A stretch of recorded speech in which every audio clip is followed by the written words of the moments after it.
بسم الله الرحمن الرحيم. அஸ்ஸலாமு அலைக்கும் வரஹ்மத்துல்லாஹி வபரகாத்துஹு. அன்பிற்குரிய சகோதர சகோதரிகளே, நேற்றைய தினம் நேரலையில் அதிகமான கேள்விகள் எடுத்துக்கொள்ள முடியாத காரணத்தினால் அதன் தொடர்ச்சி இன்று ஒளிபரப்பு செய்யப்படும் என்று தெரிவித்திருந்தோம். அந்த அடிப்படையில் வந்திருக்கிற கேள்விகளுக்கான பதிலை இன்றைக்கு பார்ப்போம். அதுக்கு முன்னாடி சில அறிவிப்புகள் இருக்கிறது. இந்த அறிவிப்புகளை பார்த்துவிட்டு நம்ம கேள்விக்கு செல்லலாம். முதலாவது அறிவிப்பு என்னவென்று சொன்னால்,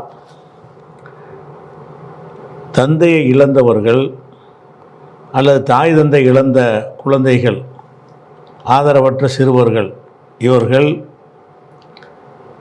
படிக்க வேண்டும், சிறு வயசிலேயே வேலைக்கு அனுப்பிவிடக்கூடாது என்பதற்காக வேண்டி அவங்களுக்கு மாதாந்திர கல்வி உதவி திட்டம் என்று நம்ம அறிவித்திருந்தோம். அந்த அறிவித்த அடிப்படையில், அதாவது 8ஆம் வகுப்பு வரை உள்ள மாணவர்களுக்கு 1000 ரூபாய் மாதம் கொடுப்பது என்றும், 12 வரை படிக்கிற 8க்கு மேலே 12 வரை படிக்கிற மாணவர்களுக்கு 1500 ரூபாய் வழங்குவதாக முடிவு செய்து அது கடந்த ஒரு வருடமாக கொடுக்கப்பட்டு வருகிறது. அதுபோக அந்த மாணவர்களுக்கு டியூஷன் போன்ற சிறப்பு வகுப்புகள் நடத்த அவசியம் இருந்தால் அதற்குரிய கட்டணங்களையும் நம்ம அவங்களுக்கு அளித்து வருகிறோம். அந்த மாணவர்களுக்கு தேவையான நோட் புக்குகள், ஸ்கூல் பேக்கு போன்றவைகளும் வழங்கப்பட்டு வருகிறது. இந்த வகையில் 1000 ரூபாய் வரை பெறக்கூடிய மாணவர்கள் 23 பேரும், 1500 ரூபாய் பெறக்கூடிய மாணவர்கள் ஒரு 13 பேருமாக மாதம் 42,500 ரூபாய் அந்த சிறுவர்களுடைய காப்பாளர்களுக்கு அனுப்பப்பட்டு வருகிறது. அதுபோக அவங்க பள்ளிக்கூடத்தில் படிக்கிறாங்களா, மார்க்க கல்வியெலாம் கொடுக்குறாங்களா என்பதை சோதித்து நம்ம அறிந்து கொண்டு வருகிறோம். இதில் இந்த வகைக்கு இந்த ரமலானில் அதிகமான மக்கள் நன்கொடைகள் வழங்கியிருக்கிறார்கள். அந்த நன்கொடைகளை கொண்டு இன்னும் பல மாணவர்களுக்கு நம்ம அந்த உதவித்தொகையை விரிவாக்கலாம் என்று நினைத்திருக்கிறோம். அதற்காகத்தான் வழங்கியிருக்கிறார்கள். அதனால் ஏற்கனவே மனு அனுப்பியவர்களாக இருந்தாலும் புதிதாக, அதாவது அரசாங்க பள்ளிக்கூடத்தில் தான் அவங்க படிக்கணும், கண்டிஷன், ஆதரவற்றவர்களாக இருக்கணும், இந்த நிபந்தனைக்கு உட்பட்டு உங்களுடைய பிள்ளைகளுக்கு மாதாந்திர உதவித்தொகை பெற தகுதி உள்ளவர்கள் என்று நீங்கள் கருதினால் நீங்கள் தலைமையை தொடர்பு கொள்ளலாம். ஒரு நம்பர் சொல்கிறது. இது மாநில துணைத் தலைவர் கமருதீனுடைய நம்பரு 70 10 99 45 20 7010994520. இந்த நம்பருக்கு ஃபோன் மூலம் பேசி அவரிடமிருந்து நீங்கள் விண்ணப்ப படிவத்தை கேட்டால் அனுப்பி வைப்பார். அந்த விண்ணப்ப படிவத்தை பூர்த்தி செய்து அனுப்பினீர்கள் என்று சொன்னால் அவர்களுக்கும் இந்த கல்வி உதவித்தொகை என்ன செய்வோம், அதற்காக மக்கள் வழங்கி இருக்கிறார்கள். அதை மாணவர்களுடைய எண்ணிக்கையை நம்ம அதிகப்படுத்த இருக்கிறோம். தேவை உள்ளவங்க விண்ணப்பித்து அந்த உதவியை பெற்றுக்கொள்ள வேண்டும் என்று கேட்டுக்கொள்கிறோம். இது ஒரு அறிவிப்பு. அடுத்ததாக ஒரு வருட ஆலிம் வகுப்பு என்று நம்ம ஆரம்பித்து இப்போ நடத்தி கொண்டு வருகிறோம். நோன்பிற்கு விடுமுறை விடப்பட்டு அந்த விடுமுறையில் கூட மாணவர்கள் பல ஊர்களில் போய் ரமலானில் பயன்கள்லாம் பண்ணியிருக்கிறாங்க. அவங்க நாளைய மறுதினம் திரும்பவும் மதரசா ஆரம்பிக்கப்படுகிறது, விடுமுறை கழித்து துவங்குகிறது. அப்போ பல சகோதரர்கள் நம்மிடத்தில் சொன்னார்கள், இந்த கல்வி ஆண்டு நிறைவடைகிற நேரத்தில், இந்த வருஷம் முடியுதில், பரீட்சை முடிஞ்சு ரிசல்ட்லாம் வரும்ல, அந்த நேரத்தில் நீங்கள் அறிவிப்பு செய்தீர்கள் என்று சொன்னால் அதிகமான மாணவர்கள் சேர்வதற்கு வாய்ப்பு இருக்கிறது. பாதியில் போய் படித்து கொண்டிருக்கிற மாணவர்கள் வந்து வரமாட்டாங்க என்று சொன்ன அடிப்படையில் அந்த மேலும் மாணவர்களை அடுத்த பேட்சுக்கு அதுக்காக வேண்டி சேர்ப்பதற்கு திட்டமிட்டிருக்கிறோம். ஒரு வருடத்திற்கு இந்த பயிற்சி நடக்கும். இதில் வந்து ஜூன் 10ஆம் தேதிக்கு திங்கட்கிழமை அந்த மாணவர்களுக்கு பாட ஆரம்பமாகும். அதற்கு முன்னால் இந்த பரீட்சையுடைய ரிசல்ட்டெல்லாம் பார்த்து விட்டு என்ன செய்வாங்க, நாங்களும் படிக்கிறோம் என்று ஆர்வப்பட்டார்கள் என்று சொன்னால், புதிதாக விண்ணப்பித்த மாணவர்கள் வருவீர்கள் என்று சொன்னால் அவங்களுக்கும் சேர்த்து பாட ஆரம்பிக்கப்படும். மாணவர்கள் ஆர்வம் காட்டவில்லை என்றால் இப்போ இருக்கிறதோடு என்ன செய்வோம், அதை நிறுத்தி கொள்வோம். ஒரு தகவலுக்கு சொல்லிக்கொள்கிறோம். அடுத்து ஒரு இப்போ கேள்விக்கு போயிடலாம். முதலாவது கேள்வி என்னன்னு கேட்டால், இப்ராஹிம் நபி அவர்களுக்கு எதிராக பள்ளி வந்து தீயை வந்து ஊதி பெரிதாக்கியது என்கிற ஒரு ஹதீஸை வந்து சரியான ஹதீஸ் என்று சொல்லி கொண்டிருக்கிறார்கள். இது சரியானது இல்லை என்று நம்ம எழுத்து மூலமாகவும் வீடியோக்கள் மூலமாகவும் கேள்விகள் மூலமாகவும் நீண்ட பல ஆண்டுகளாக நம்ம சொல்லி வருகிறோம். இந்த நேரத்தில் இப்போ அதிலிருந்து சில பதிவுகளை போட்டு சில கேள்விகளை கேட்டு அந்த பள்ளி சம்பந்தமானதற்கு ஒரு பதிவை வந்து பரப்பி கொண்டிருக்கிறார்கள். இதற்கும் விளக்கம் சொல்லவும் அப்படின்னு சொல்லி இலங்கையிலிருந்து நம்ம ரூஹுல் ரஸ்மிங்கிற சகோதரர் வந்து ஒரு மெசேஜ் அனுப்பியிருக்கிறார். என்ன மாதிரி வீடியோவை பரப்புகிறாங்களோ அந்த வீடியோ அனுப்பியிருக்கிறார். இது விஷயத்தை பொறுத்த வரைக்கும், அதாவது முக்கியமான ஒரு ஹதீஸை எடுத்து நம்ம ஆய்வில் வச்சு கொண்டிருக்கிறோம்.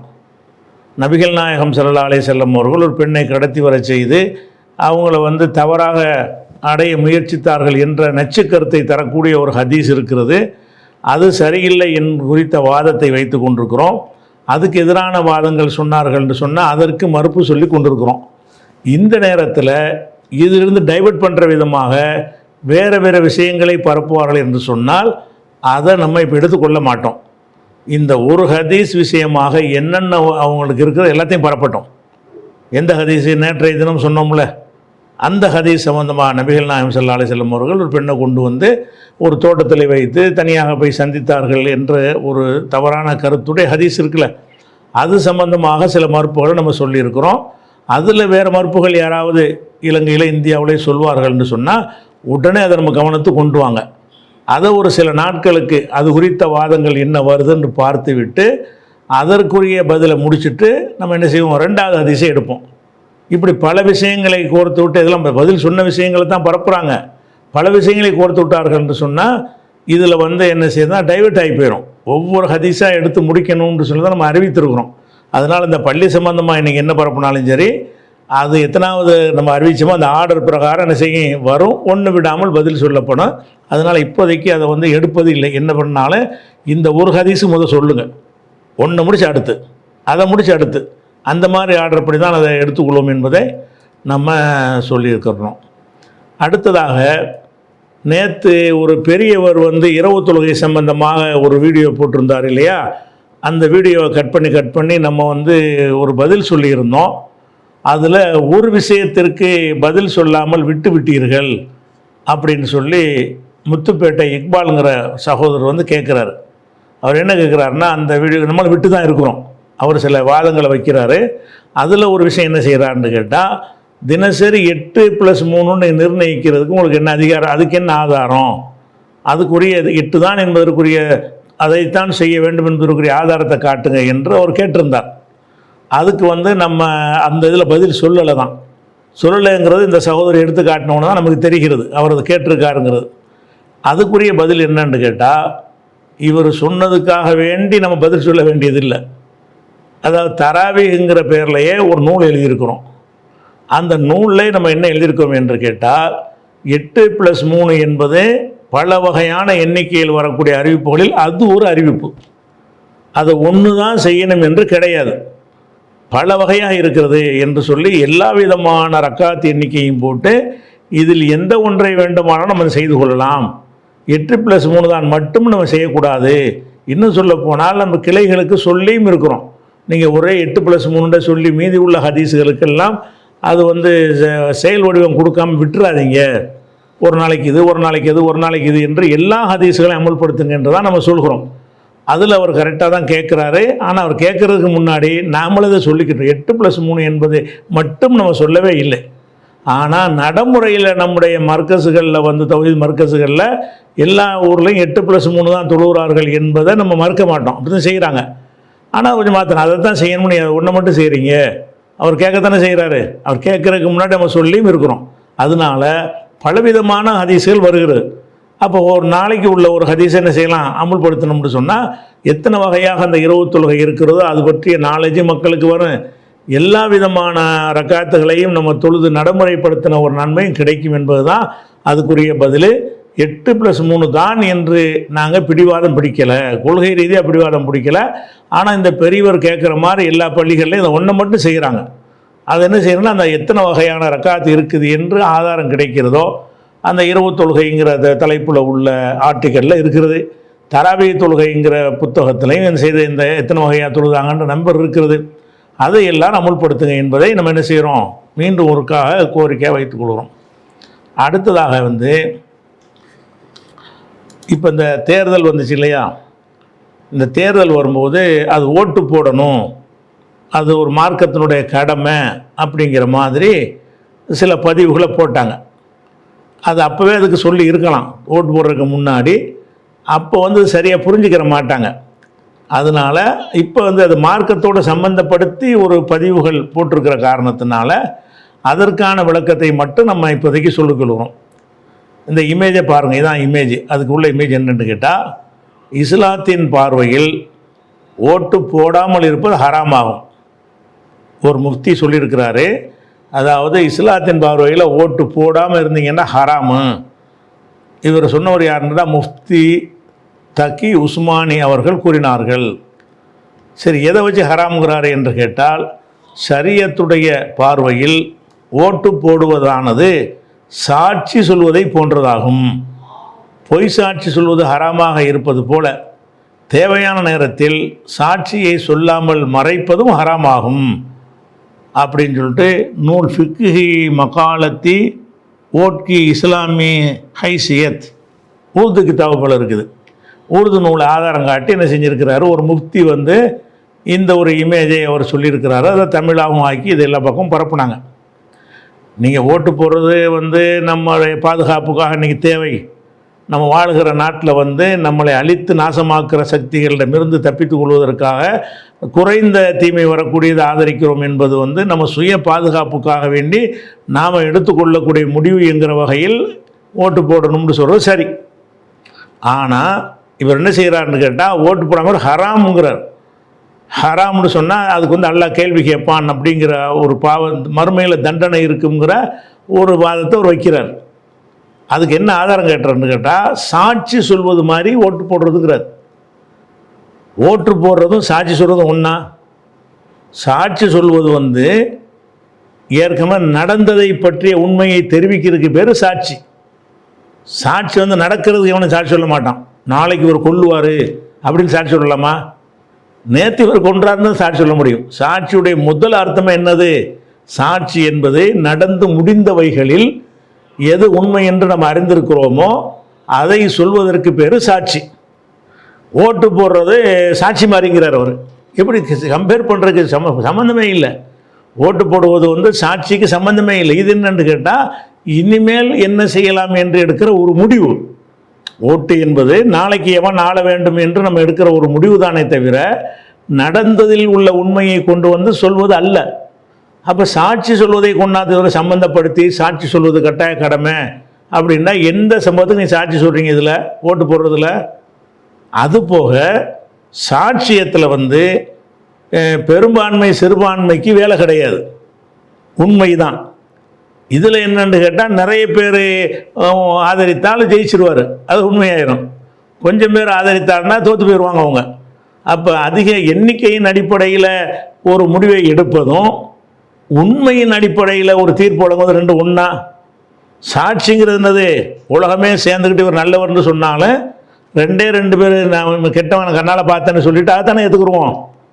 சாட்சியத்தில் வந்து நம்பர் கணக்கு இல்லை. சாட்சியத்தில் வந்து சத்தியமா அசத்தியமா அதுதான் கணக்கு. அப்படி இருக்கும் பொழுது சாட்சி சொல்கிற மாதிரி இது இருக்கிறதுன்னு சொல்லி இஸ்லாத்தை சம்பந்தப்படுத்தி அதனால இது ஹராமோ ஓட்டு தேவையான நேரத்தில் சாட்சி சொல்லாமல் இருப்பது ஹராமுங்கிறாரு. என்ன சாட்சி சொல்கிற? சாட்சிக்கு என்ன வேலை இருக்குதுல்ல? நடந்ததை மறைக்கிறது தானே சாட்சிங்கிறது. எந்த நடந்தது நீங்கள் மறைக்கலையே. ஓட்டு போடாமல் இருந்தால் எந்த சாட்சியத்தை மறைச்சிங்க? ஓட்டு போடுறது இன்னாரை நான் தேர்ந்தெடுக்கிறேன், இவர் வந்தால் நல்லா இருக்கும்னு நினைக்கிறேன் ஒரு கருத்தை சொல்கிறீங்களே தவிர, இது என் மார்க்கத்தை இந்த இங்கிலீஷ் படிக்கிற ஹராமல் அந்த காலத்தில் இந்த வேலையை பண்ணீங்க. நீங்கள் ஒரு விஷயத்தை சொல்லும்போது உங்கள் அரசியலுக்காக வேண்டி மார்க்கத்தை கொண்டாந்து வளைக்கிறதே வழக்கமாக வச்சுருக்கிறீங்க. இந்த அஜித் மாதிரிலாம் என்ன செஞ்சாங்க? வெள்ளைக்காரனை எதிர்க்கிற அந்த காலகட்டத்தில் ஆங்கிலம் படிக்கிறது ஹராம் உண்டாங்க. 50 பேரும் படிக்காமல் போயிட்டான், நிறைய பேர் படிக்காமல் போயிட்டான். அதே மாதிரி பேண்ட் போடுறது ஹராமு, வெள்ளைக்கார மாதிரி கிராப் விட்டுறது ஹராமுன்னு சொல்லி எதையெல்லாம் ஹராம், மார்க்கத்துக்கு சம்பந்தம் இல்லாத ஒரு துன்யா சம்பந்தப்பட்ட விஷயங்களை எல்லாம் போட்டு ஹராம்னு சொல்லி ஒரு சமுதாயத்தை பின்னுக்கு தள்ளிட்டு போயிட்டீங்க. இப்போ ஓட்டு போடுறதுன்னா அதனுடைய உலகத்தினுடைய ஒரு நன்மையை நாடி நீங்கள் போடுறீங்கன்னு அதை சொல்லுங்கள். அதை இஸ்லாத்தினுடைய கலரை குத்தாதீங்க. உலக நன்மையில் ஒருத்தன் இவன் வந்தாண்டா நம்மளை அழிச்சு போடுவான், இவன் வந்தாண்டா அழிவு கம்மியாக இருக்கும் அப்படின்ற அவன் அதிக தீமை செய்வான், இது கொஞ்சம் தீமை வரும், நம்மளை சேஃப்டி பண்ணி கொள்வதற்கு எது நல்லது என்பதற்காக வேண்டி நாம் இதை செய்கிறோம் அப்படிங்கிறதுக்காக ஓட்டு போடுங்கன்னு சொல்லுங்கள். அது அறிவார்ந்த அவசியம். அப்படி சொல்லலாம். ஓட்டு போடுறது கூடாதுன்னு நான் சொல்லலை. ஓட்டு போடுங்க. ஓட்டு போடுறதுங்கிறது எதுக்கு நீங்கள் போடுறீங்க? நம்ம சேஃப்டிக்கு பண்ணுறோம். சேஃப்டினா ரொம்ப அதிக தீமையை விட்டு குறைஞ்ச தீமையை தேர்ந்தெடுக்கிறோம். நன்மையை தேர்ந்தெடுக்கிற ஒரு சாய்ஸ் இல்லை. நன்மையே செய்யக்கூடியதை தேர்ந்தெடுக்கிற மாதிரி ஒரு சாய்ஸு இந்தியாவில் கிடையாது. என்ன இருக்கிறது? ஒருத்தன் ஒரு 50 அடிப்பான், ஒருத்தன் 5 அடி அடிப்பான். அவன்கிட்ட போய் மாட்டிட்டு 50 அடி வாங்காமல் 5 அடி அடிக்கிறவன்ட்ட மாட்டிக்கிறோங்கிறது தான் அந்த இதில் உள்ள ஒரு கான்செப்ட். இதில் நன்மை தீமைகளை எடை போட்டு பார்க்கிற ஒரு விஷயத்தை வச்சு ஒரு முடிவெடுக்கிறோம்ல, அப்படி ஒரு கான்செப்ட் இஸ்லாத்தில் இருக்கிறது. இந்த மதுபானத்தை பற்றியும் சூதாட்டத்தை பற்றியும் எல்லாம் சொல்லும் பொழுது என்ன செய்கிறான்னு கேட்டால், இது ரெண்டையும் கெடுதின்னு சொல்லிவிட்டு இஸ்முஹுமா அந்த ரெண்டுலையும் மனாஃபியுல் இன்னாஸ் ஃபீஹிமா இஸ்முன் கபீரும் மனாஃபியுல் இன்னாஸ், மதுபானத்திலையும் சூதாட்டத்திலையும் அதில் பல குற்றங்களும் இருக்கிறது, மக்களுக்கு பயன்களும் இருக்கிறது. மதுபானம் இருந்துறான்னு சொன்னால் உடம்பொழியெல்லாம் எனக்கு போயிடுச்சுமா, சில கவலையெல்லாம் நான் மறக்கிறேன்னு சொல்லுவான். அப்போ அதெல்லாம் அதுக்குள்ளே நன்மை இருக்குங்கிறான். சில மதுபானங்கள் ஊட்டச்சத்தாக கூட இருக்கும். கல் மாதிரி மதுபானங்கள் உடம்புக்கு சக்தி தரக்கூடியதாக கூட இருக்கும். ஆனால் இதை சொல்லிட்டு எல்லாம் என்ன செய்கிறான்னு கேட்டால், ஓ இசுமுகுமா அக்பர் மின் நஃபஇமா, அதில் சில நன்மைகள் இருப்பதாக நீங்கள் காட்டினாலும் அதை விட அதில் இருக்கக்கூடிய தீங்குகள் பெருசாக இருக்கிறது, அதனால் தவிர்த்து விடுங்கள்னு என்ன செய்கிறான்? மதுபானத்தை எல்லாம் தடை செய்யும் பொழுது அது முழுசும் 100% கெட்டதுன்னு நல்லா சொல்லலை. அதில் நன்மையும் இருக்கிறது, தீமையும் இருக்கிறது. நன்மையை விட தீமை ஜாஸ்தியாக இருக்கிறது, அதனால் நீங்கள் விலகி கொள்ளுங்கள் அப்படின்னு நல்லா சொல்கிறான்ல. இது மதுபானத்துக்கு தான் சொல்கிறான். இது எல்லாத்துக்கும் இந்த ஒரு கான்செப்ட் இருக்குது. அது கெட்ட நன்மையும் தீமையும் கலந்து இருந்தால் கூட அந்த நன்மையை நாடி நீ என்ன செய்ய தேர்ந்தெடுக்காதப்பா, கணக்கு பண்ணு. எதில் கூடுதல் கேடு, எதில் கூடுதல் நன்மைன்னு பார்த்து அதன்படி நீ முடிவு எடுத்துக்கன்னு ஒரு வழிகாட்டு அப்படின்னு ஒரு முடிவை அல்லாஹ் நமக்கு சொல்கிறான்ல. இதை ஒரு ஆதாரம் காட்டி என்ன செய்யலான்னு கேட்டால், இப்போ நமக்கு முன்னாடி 2 சக்திகள் இருக்கிறது, இந்த சக்தியை நம்ம தேர்ந்தெடுத்தால் இப்படியான விளைவு வரும், அந்த சக்தியை தேர்ந்தெடுத்தால் நாட்டை விட்டு போகணும், குடியுரிமை இல்லைன்னு விரட்டி விட்டுருவாங்க, அகதி முகாமில் போட்டுருவாங்க, இப்படி ஒரு காரணத்தை சொல்லி நீங்கள் ஓட்டு போடுங்கன்னு சொன்னால் என்ன இருக்குது? அது நியாயமாக இருக்குது. இதில் சாட்சி சம்மந்தமில்லாத ஒரு சாட்சியோடு கம்பேர் பண்ணால் எப்படி உங்களுடைய மூளை வேலை செய்து? சாட்சின்னு என்னென்று வழங்க மாட்டாங்களா? சாட்சிங்கிறது ஏற்கனவே முடிஞ்ச ஒரு விஷயத்தில் இவன் செஞ்சானா செய்யலையா, செஞ்சான்னு சொல்ல போறீங்க, செய்யலைன்னு சொல்ல போறீங்க. அந்த செய்யலைன்னு கூட சாட்சி வர, செஞ்சானுங்கிறது தான் சாட்சி வரும். சாட்சி என்பது நடந்த விஷயங்களை அதில் உள்ள உண்மையை எடுத்து சொல்வதற்கு பேர் சாட்சி. இந்த ஓட்டு என்பது எதிர்காலத்தில் எவன் ஆளணும் என்பது பற்றிய ஒரு முடிவு. ரெண்டுக்கும் சாட்சியத்துடைய எந்த ஒரு சட்டமும் இந்த ஓட்டுக்கு பொருந்தாது. இதை ஒரு மார்க்க விஷயமாக இதை எல்லாரும் பெரிய குர்ஆன் ஹதீஸ் அடிப்படையில் இருக்குன்னு நினைத்து கொண்டு இதை என்ன செஞ்சாங்க? எக்கச்சக்கமான ஆள்கள் இந்த ஒரு இமேஜை பரப்புனாங்க. அது ஒரு தவறு. அதே நேரத்தில் நீங்கள் ஓட்டு போடுறதுக்கு என்ன செய்யலான்னு கேட்டால், குர்ஆன்லேருந்து ஒரு ஆதாரம், குர்ஆன்லேருந்து மார்க்கத்தில் ஒரு ஆதாரம் காட்டுவதாக இருந்தால் இந்த ஒரு வசனத்தை நீங்கள் காட்டலாம். எந்த வசனத்தை காட்டலாம்? 4வது சூறாவில் 85வது வசனம் இருக்கிறது. மை யஷ்ஃபா ஷஃபாத்தன் ஹசனத்தன், ஒரு அழகான விஷயத்துக்கு யார் பரிந்துரை செய்கிறாரோ எக்குல்லஹு நசீபு மின்ஹா, அதனுடைய பங்கு அவனுக்கு உண்டு. ஒமை யஸ்ஃப ஷஃபாத்தன் செய்யத்தன், கெட்ட ஒரு பரிந்துரை யார் செய்கிறாரோ எக்குல்லஹு கிஃபுலு மின்ஹா, அதில் ஒரு பங்கு அவருக்கு இருக்கிறது. அல்லாஹ் அனைத்தையும் கண்காணிப்பவனாக இருக்கிறான். கானல்லாஹு அலா குல்லி ஷைஇன் முகீத்தான் வருது. இதில் பரிந்துரை தான் ஓட்டு என்பது, சாட்சியம் கிடையாது. ஓட்டுங்கிறது என்னது? இவன் வரலாம் இவன் வரலாம், இவனை பரிந்துரை இவனை ரெக்கமெண்ட் பண்ணுறீங்களா அவனை ரெக்கமெண்ட் பண்ணுறீங்களா, அந்த ஒரு பரிந்துரை என்கிற ஒரு அடிப்படையில் இது வருது. நீங்கள் நல்லதுக்கு பரிந்துரை செஞ்சீங்கன்னா அதில் பங்கு உங்களுக்கு இருக்கிறது, கெட்டதுக்கு பரிந்துரை செஞ்சீங்கன்னா அதில் உங்களுக்கு பங்கு இருக்குது. ரெண்டுமே கெட்டதாக இருக்கிறது. மகா கெட்டதை தவிர்த்து விட்டு சின்ன கெட்டதை தேர்ந்தெடுத்தீங்கன்னா அதில் ஒரு பங்கு இருக்குது. அப்படிங்கிற இந்த வசனத்தை சொல்லி நம்ம ஓட்டை பற்றி பேசுதுன்னு சொன்னால் இது பொருந்தும். இது பரிந்துரை தானே. ஓட்டுங்கிறது நீங்கள் செய்யக்கூடிய சிபாரிசு தானே. ஓட்டு என்பதுன்னு இவர் தான் எம்பியாக வர நான் தேர்வு செய்கிறேன், நான் பரிந்துரைக்கிறேன்னு சொல்கிறீங்க. இது பரிந்துரையோடு சேர்த்து பேசினா அதுக்கு ஒரு அந்த உதாரணம் பொருத்தமாக இருக்குமே தவிர, சாட்சியத்தை கொண்டாந்துட்டு இதில் மேட்ச் பண்ணாங்கன்னு சொன்னால் ஒரு அறிவிலித்தனமாக இருக்குது. இதுக்கு பேர் ஃபத்வா முஃப்தின்னு போட்டு என்ன செய்கிறாங்க, பரப்பிக்கிட்டு இருக்கிறாங்க. அடுத்து என்னென்னு கேட்டால், இன்னொரு விஷயம் என்னென்னு கேட்டால், இந்த தேர்தல் அறிவித்ததுலேருந்து தேர்தல் வாக்குப்பதிவுக்கு ஒரு 2-3 நாளைக்கு முன்னாடியில் இருந்து இப்படி ஒரு இமேஜை பரப்புனாங்க. எப்படி ஒரு இமேஜ் பரப்புனாங்கன்னு கேட்டால், நமது நாட்டில் ஜனநாயக ஆட்சி அமைந்திட கீழ்காணும் துஆக்களை ஓதி வாருங்கள், இன்ஷா அல்லாஹ் நல்ல பலன் கிடைக்கும் அப்படின்னு சொல்லி சில ஹதீஸுகள், சில குர்ஆன் வசனங்கள். அது என்னங்கிறது நான் டெக்ஸ்ட்டாக தனியாக காட்டிடுறேன், இதில் அப்படி உங்களுக்கு வாசிக்க முடியாது. இதில் என்னென்னு கேட்டால், ஜனநாயக நல்ல ஆட்சி மலர்வதற்காக வேண்டி இந்தந்த துஆக்களை ஓதி வாருங்கள், நல்ல பலன் கிடைக்கும்னு ஒரு போட்டிருக்கிறாங்க. இது என்ன போட்டிருக்கிறாங்க அப்படின்னு பார்த்தீங்கன்னா, சிலது குர்ஆனுடைய வசனமாக இருக்குது, சிலது ஹதீஸாக இருக்குது. அப்போ குர்ஆன் ஹதீஸை இன்னதுக்காக ஓதணும் என்று நம்ம சொல்வதாக இருந்தால் அது பற்றி அல்லாஹ் ஒரு சொல்லி இருக்கணும். குர்ஆனில் ஒரு வசனத்தை எடுத்துக்கிட்டு இதை வயிற்று வலிக்கு ஓதுங்கன்னு சொல்லக்கூடாது. ஏன்? அது வயிற்று வலிக்கு உள்ளதுன்னு அதில் இருக்கணும், அதுக்கு அருளப்பட்டதாக இருக்கணும், ஏதோ ஒரு துன்பத்துக்குரியதுன்னு இருக்கணும். அப்படி சொல்லி என்ன செய்யலான்னு கேட்டால், இது இந்த விஷயத்துக்காக வேண்டிய உதாரணமாக அய்யூப் நபிக்கு நோய்வாய்ப்பட்டிருந்தாங்க. நோய்வாய்ப்பட்டு என்ன செஞ்சாங்கன்னு கேட்டால், ரப்பி அன்னி மஸ்ஸனி யல்துர்ரு வஅன்த அர்ஹமுர் ராஹிமீன், இறைவா எனக்கு ஒரு பெரிய தீங்கு ஏற்பட்டு விட்டது, நீ கருணையாளர்களுக்கெல்லாம் பெரிய கருணையாளனாக இருக்கிறாய், எனக்கு குணமாக்குன்னு அவர் கேட்டார்னு ஒரு குர்ஆன் வசனம் இருக்குது. எது கேட்டார்னு இருக்குது? நோய்க்கு கேட்டார்னு இருக்குது. நபிமார்கள் இப்போ கேட்டதெல்லாம் நல்லா எதுக்கு சொல்கிறான்? நம்ம ஃபாலோ பண்ணுவதற்கு சொல்கிறான். அந்த அடிப்படையில் நமக்கு ஒரு நோய் வந்துச்சின்னு சொன்னால், இந்த நபியை இப்படி கேட்டிருக்கிறாங்க, நம்மளும் அந்த மாதிரி கேட்போம். நம்ம ஒரு பெரிய ஒரு இக்கட்டான ஒரு நெருக்கடியில் மாட்டிக்கிட்டோன்னு வைங்க. அப்போ யூனுஸ் நபி அவர்கள் நெருக்கடியில் மாட்டிக்கிட்டாங்க, மீன் வயிற்றுக்குள்ளே கொண்டு அவங்க சிறை வைக்கப்படுறாங்க. அப்போ அதிலேருந்து மீள்வதற்காக என்ன செய்கிறாங்கன்னா, அல்லாஹ்ட்ட ஒரு பிரார்த்தனை செய்கிறாங்க. லா இலாஹ இல்லா அந்த சுப்ஹானக இன்னி குன்து மினல் ஸாலிமீன் என்று அவங்க சொன்னாங்கன்னு இருக்குது. இது நம்ம குர்ஆனில் பார்க்குறோம். இது என்ன செய்யலாம்? இது இந்த துன்பத்திலிருந்து மீள்வதற்கு இதை ஓதுங்கள்னு அப்படி நீங்களாம் சொல்லக்கூடாது. யூனுஸ் நபி ஓதி இருக்கிறார்கள், அவங்க அந்த துன்பத்திலிருந்து மீள்வதற்கு இதை ஓதுவதை அல்லாஹ் எதுக்கு சொல்லி காட்டுறான் என்று கேட்டால், நமக்கு ஒரு பின்பற்றுவது, எல்லா நபிமார்களையும் பின்பற்றுவதுக்கு தானே. உலாயிக்கல்லதீன ஹதாஹுமுல்லாஹ் ஃபபி ஹுதாஹு முக்ததி, அந்த நபிமார்களுக்கு அல்லாஹ் நேர்வழி காட்டி விட்டான், அந்த வழியை நீங்களும் ஃபாலோ பண்ணுங்கள்னு குர்ஆனில் இருக்குது.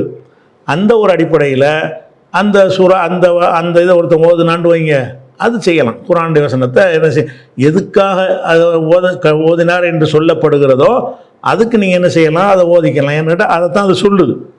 இப்படி ஓதுறது அது பிதத்தில் வராது. அதே நேரத்தில் சில வசனங்கள் அந்த ஆட்சியை பற்றியோ இன்னார் ஆட்சிக்கு வரணுங்கிறது பற்றியோ அதை பற்றியே பேசாத வசனங்கள்லாம் இருக்கும். அந்த வசனங்களை கொண்டாந்து இதை ஓதுங்க நல்லாட்சி அமையும்னு சொன்னீங்கன்னா இது எங்கே கண்டுபிடிச்சிங்க? உதாரணத்துக்கு எடுத்து அதில் போட்ட ஒவ்வொரு அரபி வாசகத்தையாக பார்ப்போம். அதில் என்ன பண்ணுறாங்கன்னா, 3வது சூறாவில் 26வது வசனத்தில் எடுத்து போட்டிருக்கிறாங்க. என்ன போட்டிருக்காங்கன்னா, அல்லாஹும்ம மாலிக்கல் முல்கி தூத்தில் முல்க மன் தஷாவு ஓ தன்சி உல் முல்க மிம்மன் தஷாவு ஒத்து இஸ்ஸு மன் தஷாவு ஒத்து தில்லு மன் தஷாவு எதிக்கில் ஹைர் இன்னக அலா குல்லி ஷைஇன் கதீர். இதுக்கு என்ன அர்த்தம்? மன்னருக்கு மன்னர், மன்னருக்கெல்லாம் மன்னராக இருப்பவனே, நீ தான் நாடியவர்களுக்கு ஆட்சியை வழங்குகிறாய், நீ தான் நாடியவர்களிடமிருந்து ஆட்சியை பறித்துக் கொள்கிறாய், நீ தான் நாடியவர்களை கண்ணியப்படுத்துகிறாய், நீ தான் நாடியவர்களை இழிவுபடுத்துகிறாய், எல்லா நன்மையும் உன் கையில் தான் இருக்கிறது, நீ அனைத்தின் மீதும் ஆற்றல் உள்ளவன் அப்படின்னு இதுக்கு நேரடி அர்த்தம். இது பொதுவாக இறைவனுடைய ஆற்றலை சொல்வதற்கு உரிய ஒரு விஷயம். இது நல்லாட்சி, இதை ஓதுனா நல்லாட்சி மாறுங்கிறதுக்கு உள்ள கற்றுத்தந்த வசனம் இல்லை. இதை ஓதினால் நல்லாட்சி, இந்தியாவில் நல்லாட்சி அமைய இதை ஓதுங்கள் இதை சொல்கிறதுக்கு நீங்கள் யார் இதேன்னு சொல்கிறீங்க? ஆட்சி சம்பந்தமாக ஆட்சியை நமக்கு கேட்பதுக்காக கற்றுத்தர துவாவா? எவன்ட்டு ஆட்சி வந்தாலும் இப்போ எவனோ பிஜேபி ஜெயிச்சான்னு வைங்க ஒரு பேச்சுக்கு, அல்ல நமக்கு எதிரான ஒருத்தன் ஜெயிச்சிட்டான்னு வைங்க, அப்போ இந்த வசனத்தை வச்சு ஆறுதல் படுத்திக்கலாம். இது எல்லாம் நாடி இருக்கிறான், அவங்க கையில் கொடுத்துட்டான். நல்லவங்க கையில் கொடுத்தான்னு வைங்க, எல்லாம் நாடி இருக்கிறான் கொடுத்துட்டான். அப்போ ஒருத்தன் கண்ணியப்படுத்திட்டான்னு வைங்க, அல்ல அவனை கண்ணியப்படுத்திட்டான், இழிவுபடுத்திட்டான்னு வைங்க. அப்படிங்கிற ஒரு கொள்கை விளக்கத்தை சொல்லக்கூடிய வசனத்தை கொண்டாந்து இதை ஓதினா நல்லாட்சி மலரும்னு சொன்னால் இது எப்படி? இது விதத்தானே இது? எதுக்காக அது வசனம்? அந்த கருத்து அதுக்காக ஆட்சியை கேட்பதற்காக வேண்டி ஒரு நபி இதை ஓதுனாருன்னு இருந்தால் நீங்கள் ஓதுங்க. இது அப்படி இல்லை. ரசூலுல்லாஹ்வுக்கு அல்லாஹ் சொல்கிறான், நபியை பார்த்து அல்லாஹ் சொல்கிறான், ஆட்சியாளருக்கெல்லாம் ஆட்சியாளனே, நீ உன் கையில் தான் எல்லாம் இருக்குது, எந்த மனுஷன் கையிலையும் கிடையாது, நீ நாட்டினா இவனையும் ஜெயிக்க வைப்பாய், நீ அவனையும் ஜெயிக்க வைப்பாய்ங்கிற ஒரு விஷயம் எப்படி இவன் அழிகிறதுக்கு ஒரு ஆதாரமாகும்? ரெண்டையுமே சேர்த்து சொல்லுது. அது நாடினால் ஆட்சி கொடுப்பாய், நாடினால் பறித்து கொள்வாய்னா என்ன அர்த்தம்? இந்த ஆட்சியெல்லாம் மனிதர்கள் நினைச்சபடியெல்லாம் உண்டாக முடியாது, இறைவன் பார்த்து தீர்மானிக்கிற ஒரு விஷயம் என்ற கொள்கை ரீதியாக நம்ம நம்பணும். நம்ம எல்லாம் ஓட்டு போட்ட ஒரு கட்சியை தோற்று போச்சுன்னு வைங்க, இந்த வசனத்துக்கு நீங்கள் ஓதிக்கலாம். ஏன்? நம்ம செஞ்சதை செஞ்சிட்டோம், அவன் நாடி இருக்கிறான், அல்லாஹ் நாடுன்னு நடந்து போச்சு. இதை கொண்டாந்து போட்டு இது நல்லாட்சி அமைய ஓதுங்கள்னா இது இப்படி இது இதன் பிதத்து இப்படி தான் உண்டாகும். இது அதிக பிரசங்கித்தனமாக வரும். அதே மாதிரி இன்னொரு அந்த லிஸ்ட்டில் வரக்கூடிய இன்னொரு துவா என்ன போட்டிருக்காங்கன்னு கேட்டால், அந்த பிரசுரத்தில் 23வது சூறாவில் 109வது வசனத்தில் உள்ள ஒரு சொல்ல போட்டிருக்கிறாங்க. என்ன போட்டிருக்காங்கன்னா, ரப்பனா எங்கள் இறைவா, ஆமன்னா நாங்கள் நம்பினோம், ஃபகஃபிர்லனா எங்களை மன்னித்து விடு, வரஹம்னா எங்களுக்கு அருள் செஞ்சு விடு, வன்த கைரு ராஹிமீன் நீ அருள் செய்பவர்களுக்கு மேலானவன். இதுக்கு ஆட்சிக்கு என்ன சம்பந்தம் இருக்குது? இதில் என்ன? இது ஆட்சி சம்பந்தமாக ஒரு நபி கேட்டாரா? இப்படி கேட்டால் ஆட்சி வரும் என்பது நேரடியாகவோ மறைமுகமாகவோ இந்த வசனம் பேசுகிறதா? இந்த வசனம் பேசுகிறது என்னது? தப்பு செய்கிறவங்க தங்களுடைய பாவத்துக்கு மன்னிப்பு கேட்குற ஒரு விஷயம். இது ஆட்சி மாற்றத்துக்கு உள்ளது கிடையாது. சும்மா இதாக போட்டுவிட்டு ஆட்சி மாற்றம் வரும்னா இது இப்படி ஆட்சி மாற்றத்துக்கு உள்ளதாக நீங்கள் எதில் இருந்தது விளங்குனீங்க? ஆட்சி மாற்றத்துக்கு உள்ளது இப்படி விளங்குங்க. இன்னும் சொல்ல போனால் என்ன வருதுன்னு கேட்டால், இது எங்கே உள்ள விஷயம்னு கேட்டால், மறுமை நாளில் அல்ல மகசரில் விசாரிப்பான்ல, அப்போ விசாரிப்பது நடக்கிறது எல்லாம் சொல்லிக்கிட்டு வரும்போது அந்த தொடர்ச்சியில் தான் இந்த விஷயம் வருது. அதில் என்ன சொல்லப்படுது? எல்லார்ட்டையும் எல்லாம் கேட்பேன் மறுமை நாளில், என்னுடைய வசனங்கள் உங்களுக்கு ஓதி காட்டப்பட்டுச்சே, அதை மறுத்துக்கிட்டு இருந்தீங்களா இல்லையா துன்யாவில்? அப்போ அவங்க சொல்லுவாங்களே, இறைவா எங்களுடைய ஆசை மேலோங்கி விட்டது, நாங்கள் வழிகட்டு போயிட்டோம், நாங்கள் தப்பு செஞ்சிட்டோம், எங்களை நரகத்தில் போடாமல் நீ கொஞ்சம் வெளியேற்றி பூமிக்கு திருப்பி அனுப்பு, நாங்கள் நல்லவங்களை ஆகிட்டு என்ன செய்வோம், நாங்கள் திருந்தி வருவோம் அப்படின்னு அவர்கள் சொல்வார்களாம். அப்போ அல்லாஹ் சொல்லுவானா, இதில் கிடந்து சாவுங்களா, என்கிட்ட பேசாதீங்க, இஹ்சவு ஃபிஹா உலாத்து கல்லிமூன் என்கிட்ட பேசாதீங்க. இதே மாதிரி தான் துன்யாவில் இருக்கும்போது எனது அடியார்கள் சொல்லி கொண்டிருந்தார்கள், என்னை மன்னித்து விடுவாயாக, அருள் செய்வாயான்னு கேட்டுக்கொண்டிருந்தார்கள். அவங்கள நீங்கள்லாம் கேலி பண்ணீங்க. அதாவது அந்த நரகவாசிகளை பார்த்து அல்லாஹ் சொல்கிறான், துன்யாவில் என்னுடைய அடியார்கள் நல்லடியார்கள் என்ன செஞ்சாங்கன்னு கேட்டால், இறைவா நாங்கள் நம்பிக்கை கொண்டோம், எங்களை மன்னிப்பாயாக, அருள் செய்வாயாகன்னு துவா செஞ்சாங்க. நீங்கள் அவங்கள கேலி பண்ணிக்கிட்டு இருந்தீங்க, இப்போ உங்களை கேலி பண்ணுறோன்னு சொல்கிற அந்த ஒரு வசனத்தில் தான் இந்த வாசகம் வருது. எப்படி? ரப்பனா ஆமன்னா, அதை மட்டும் துண்டா எடுத்து ரப்பனா ஆமன்னா பகஃபிர்லனா வரஹம்னா அந்த கைரு ராஹிமின் இதை ஓதுனா நல்லாட்சி வரும்னு, இதுக்கு நல்லாட்சி வரும். இது எப்படி இதுலேருந்து விளங்குனீங்க? அதுலேருந்து யூனுஸ் நபி துன்பத்தில் இருக்கும்போது கேட்டார்னா அதுலேருந்து விளங்குற மாதிரி இருக்குது. அது மாதிரி ஐயூப் நபி கேட்டார்னு சொன்னால் எதுக்கு கேட்டார்னு விளங்குற மாதிரி இருக்குது. அது மாதிரி எதுக்கு இப்படி விளங்குற மாதிரி அம்சம் இருக்கிறதோ அந்த மாதிரி துவாக்களை எழுதினால் நம்மளை கற்பனையாக சொல்லலை, அதுலேருந்து விளங்குறத சொல்கிறோன்ற ஒரு அடிப்படையில் வந்துடும். இதில் ஆட்சிக்கு ஏதாவது சம்மந்தம் இருக்கா? நரகவாசிகளை பற்றி நேண்டா நரகத்தில் போட்டிங்கன்னு நல்லடியாரெல்லாம் கிண்டல் பண்ணிங்களடா, அதனால தான் உங்களுக்கு நரகம்னு எல்லாம் சொல்லுவான்னு வருது. அப்போ அதை கொண்டாந்துக்கிட்டாலும் ஒரு வரி எடுத்துக்கிட்டு இதை ஓதுங்க ஆட்சிக்குன்னா அப்போ நம்ம நினச்செல்லாம் சொல்லாமல் தான் அர்த்தம் இது. இந்த வசனத்துக்கு ஆட்சிக்கு எந்த ஒரு சம்மந்தமே கிடையாது. அதே மாதிரி இது 4வது என்ன போட்டிருக்காங்கன்னு கேட்டால் ஒரு ஹதீஸில் உள்ள ஒரு துவா தான் அது. துவாக்கள் எல்லாமே குர்ஆன் ஹதீஸில் உள்ளது தான். ஆனால் இதுக்கு ஓதணும்னு சொல்கிறதா இருந்தால் அது உள்ள அதுக்கு ஒரு தலீல் இருக்கணும். குர்ஆன் ஆயத்தாக இருக்கிறதுனால அலிஃப் லாம் மீம் தாலிகல் கிதாப் லா ரைப ஃபீஹிங்கிறது குர்ஆன் ஆயத் தான். இதை தலைவலிக்கு ஓதுங்கன்னு சொல்லலாமா? ஒருத்தர் தலைவலிக்குங்கிறான், அலிஃப் லாம் மீம் தாலிகல் கிதாப் ஓதுண்டா, அடே அலிஃப் லாம் மீம் தாலிகல் கிதாப்புக்கும் தலைவலிக்கு என்ன சம்பந்தம்? ஒரு தலைவலிக்கான ஒரு நபி ஓதுனார்னு வருதா? அல்லது அப்படி ரசூலுல்லாஹ் ஓதுங்கன்னு சொன்னாங்கன்னு வருதா? நீ எதுக்கு அதை போய் சொல்கிற? நம்ம இஷ்டத்துக்கு ஒரு கருத்தை ஒன்று திணிக்கிறது தானே விதத்துங்கிறது. அப்போ குர்ஆனுடைய துவாவத்தான போட்டிருக்கிறாங்க. நீங்கள் சும்மா இதெல்லாம் அல்லாஹ்வுடைய குர்ஆனில் கற்றுத்தரும் துவாக்கள்னு ஒரு தலைப்பை போடுங்க. இதெல்லாம் அல்லாஹ் குர்ஆனில் கற்றுத்தர்றான்னு போடுங்க, ஹதீஸில் கற்றுத்தர்றான்னு, அது ஓகே. நீங்கள் என்ன போடுறீங்க? தேர்தல் வரப்போகுது, தேர்தலில் நல்ல ஆட்சி அமையணுமா இருந்தால் இந்த 8 துவாவை ஓதுங்கன்னு, இந்த 8 துவா ஓதுங்கன்னு எங்கே நிறுத்திங்க? அது ஆட்சியை பற்றி பேசவே இல்லையே. அப்போ அடுத்த துவா என்ன போட்டிருக்காங்கன்னா அல்லாஹும்ம முன்சிலல் கிதாப். அடுத்த துவா ஹதீஸில் உள்ள துவா. இந்த ஹதீஸ் புகாரில் 2966வது ஹதீஸில் வருகிற அந்த துவாவை மட்டும் வெட்டி என்ன செய்கிறாங்க? இதை ஓதுங்க ஆட்சி மாற்றத்துக்குங்கிறாங்க. அந்த வசனம், அந்த துவா என்ன அதனோட அர்த்தம் என்னன்னு கேட்டால் அல்லாஹும்ம முன்சிலல் கிதாப், வேதத்தை இறக்கியவனே, ஓ முஜ்ரிஸா மேகத்தை நடத்துபவனே, ஓ ஹாசிமில் அஹ்ஸாப் படையினரை எல்லாம் தோற்கடிக்க செய்பவனே, இஹ்ஸிம்ஹும் இவங்களை தோற்கடிக்க செய்வாயாக, ஒன்சுர்னா அலைஹிம் அவர்களுக்கு எதிராக எங்களுக்கு உதவி செய்வாயாக அப்படிங்கிறது ஒரு துவா. இது எதுக்குள்ள துவா என்று கேட்டால் ரசூல் ஸல்லல்லாஹு இந்த துவா மட்டும் எடுத்து போட்டிருக்கிறாங்க. மொத்த ஹதீஸில் எதுக்காக இதை ஓதுனாங்கன்னு வருதுல்ல, அதில் இந்த ஆட்சி மாற்றத்துக்கு உள்ளதுக்காக வருது, அதுக்கு வரல. என்ன வருதுன்னு கேட்டால் ரசூலுல்லாஹ் உரை நிகழ்த்தினார்கள். ஐயுஹன்னாஸ் மக்களே, லா தத்தமன்னு லிகால் அதுவி, எதிரிகளை போர்க்களத்தில் சந்திப்பதை நீங்கள் என்ன செய்யாதீங்க, ஆசைப்படாதீங்க. ஓ சலுல்லாஹ் லாஃபியா, அல்லாட்ட ஒரு ஆரோக்கியமான முடிவை கேளுங்கள். ஆனால் ஃபைதா லகீத்துமுஹும், அப்படி சந்திக்க வேண்டிய களத்தில் சந்திக்க வேண்டி வந்துவிட்டது என்று சொன்னால் ஃபஸ்பிரு, அதில் வருகிற துன்பங்களை எல்லாம் சகித்து கொள்ளுங்கள். வாழும் அறிந்து கொள்ளுங்கள், அன்னல் ஜன்னத்தை தகத்துல் திலாலி சுயூஃப், வாள்களின் நிழல் கீழே தான் சொர்க்கம் இருக்கிறது. போர் செஞ்சிங்கன்னா அதில் சொர்க்கம் இருக்குது. அதுக்கப்புறம் இது சொல்கிறாங்க, அதுக்கு பிறகு தான் இறைவா அந்த போருக்கு நாங்கள் வந்துட்டோம், இவங்களை தோக்கடிச்சு எங்களை ஜெயிக்கிடுப்பாயான்னு சொல்லும் பொழுது இது அதாவது இஸ்லாமிய கொள்கையில் உள்ளவன் கொள்கையில் இல்லாதவன் 2 பேரும் சண்டை போடும் பொழுது இஸ்லாமியர்களுக்கு வெற்றி தரணும் என்பதற்கு உள்ள ஒரு துவா இது. இதில் சண்டை நமக்கு அவனுக்கு நடக்கவே இல்லை. சண்டை முஸ்லீம் அல்லாத 2 பேருக்கு நடக்கிறது. என்டிஏவாக இருந்தாலும் சரி, இந்தியாவாக இருந்தாலும் சரி, அவங்க 2 பேரும் யார்?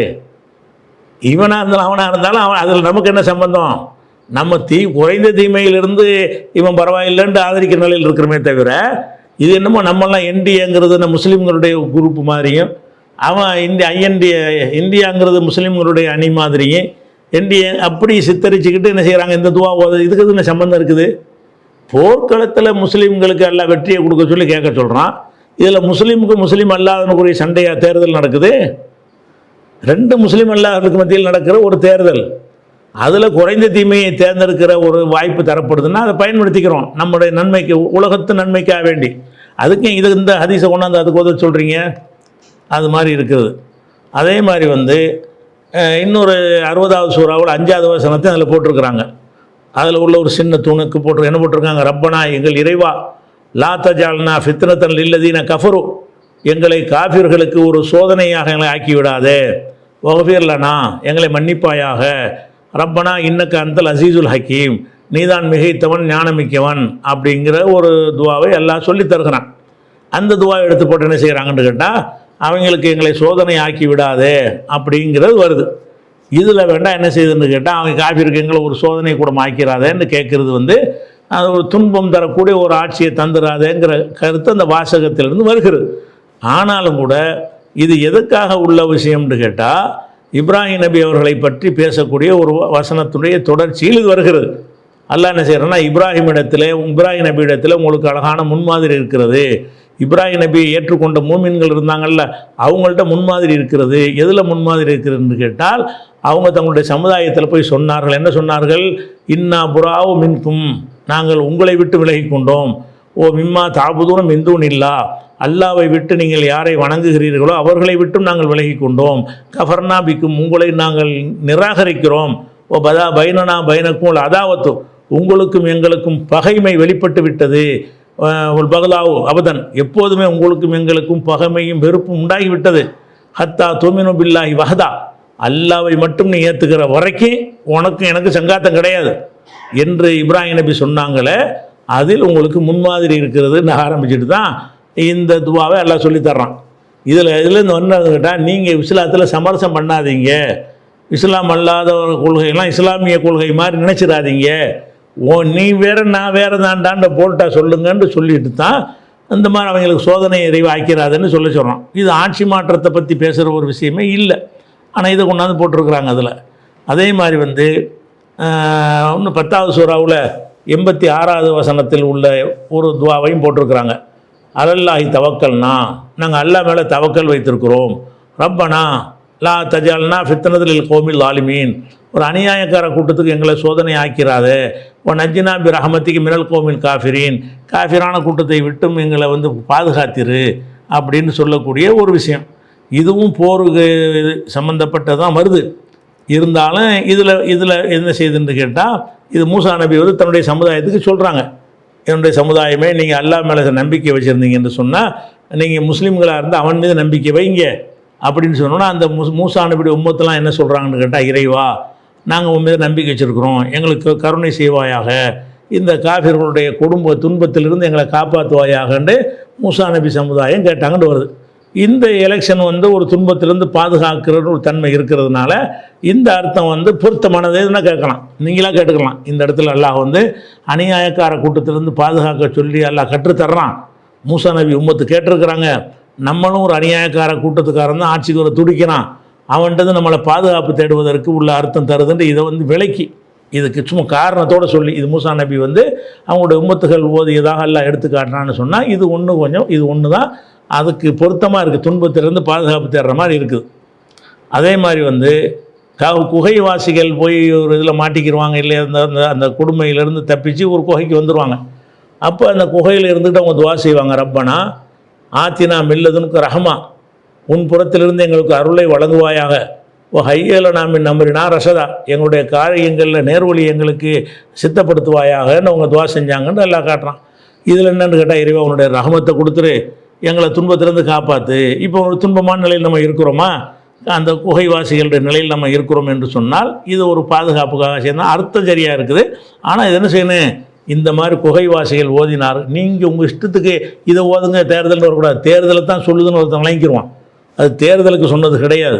நீ எப்படி விலைக்கு போடணும், இந்த வசனத்தில் குகைவாசிகள்னு சொல்லக்கூடியவர்கள் அன்றைக்கு நன்மக்களாக இருந்தார்கள், அவருடைய சமுதாயமெல்லாம் ஒரு எதிரிகளாக இருந்தார்கள், அவங்களுக்கு பயந்து கொண்டு ஒரு குகையில் ஒதுங்கினார்கள். ஒதுங்கும் போது அல்லாவிடத்தில் இந்த மாதிரி பாதுகாப்பு தேடினார்கள். நம்மளுக்கும் அது மாதிரி ஒரு துன்ப நிலையில் நமக்கு வரும் பொழுது அந்த மாதிரி பாதுகாப்பு தேட விரும்பினால் இந்த துவாயை ஓதிக்கொள்ளலாம்னு இப்படி சொல்லி அதை சொல்லணுமே தவிர, இது தேர்தலுக்கு ஓதுங்கன்னு சொன்னீங்கன்னா இப்போ தேர்தலுக்கு இறங்கின மாதிரி வந்துடும். அந்த ஒரு விஷயம் இருக்குது. அதே மாதிரி 44:75 என்ன வருதுன்னு கேட்டால், ஒஜால்ல நாம் இல்லதுன்க வழியா, இறைவா உன் புறத்திலிருந்து எங்களுக்கு ஒரு பொறுப்பாளரை ஏற்படுத்து, ஒஜால்ல நாம் இல்லதுன்க நசீரா, உன்னிடமிருந்து ஒரு உதவியாளனை ஏற்படுத்துன்னு ஒரு வாசகத்தை போட்டு இதையும் ஓதுங்க தேர்தலுக்குங்கிறாங்க. இது தேர்தலுக்கு உள்ளதே கிடையாது. இது நாட்டை விட்டு வேறு நாட்டுக்கு ஓடுறதுக்கு உள்ள துவா.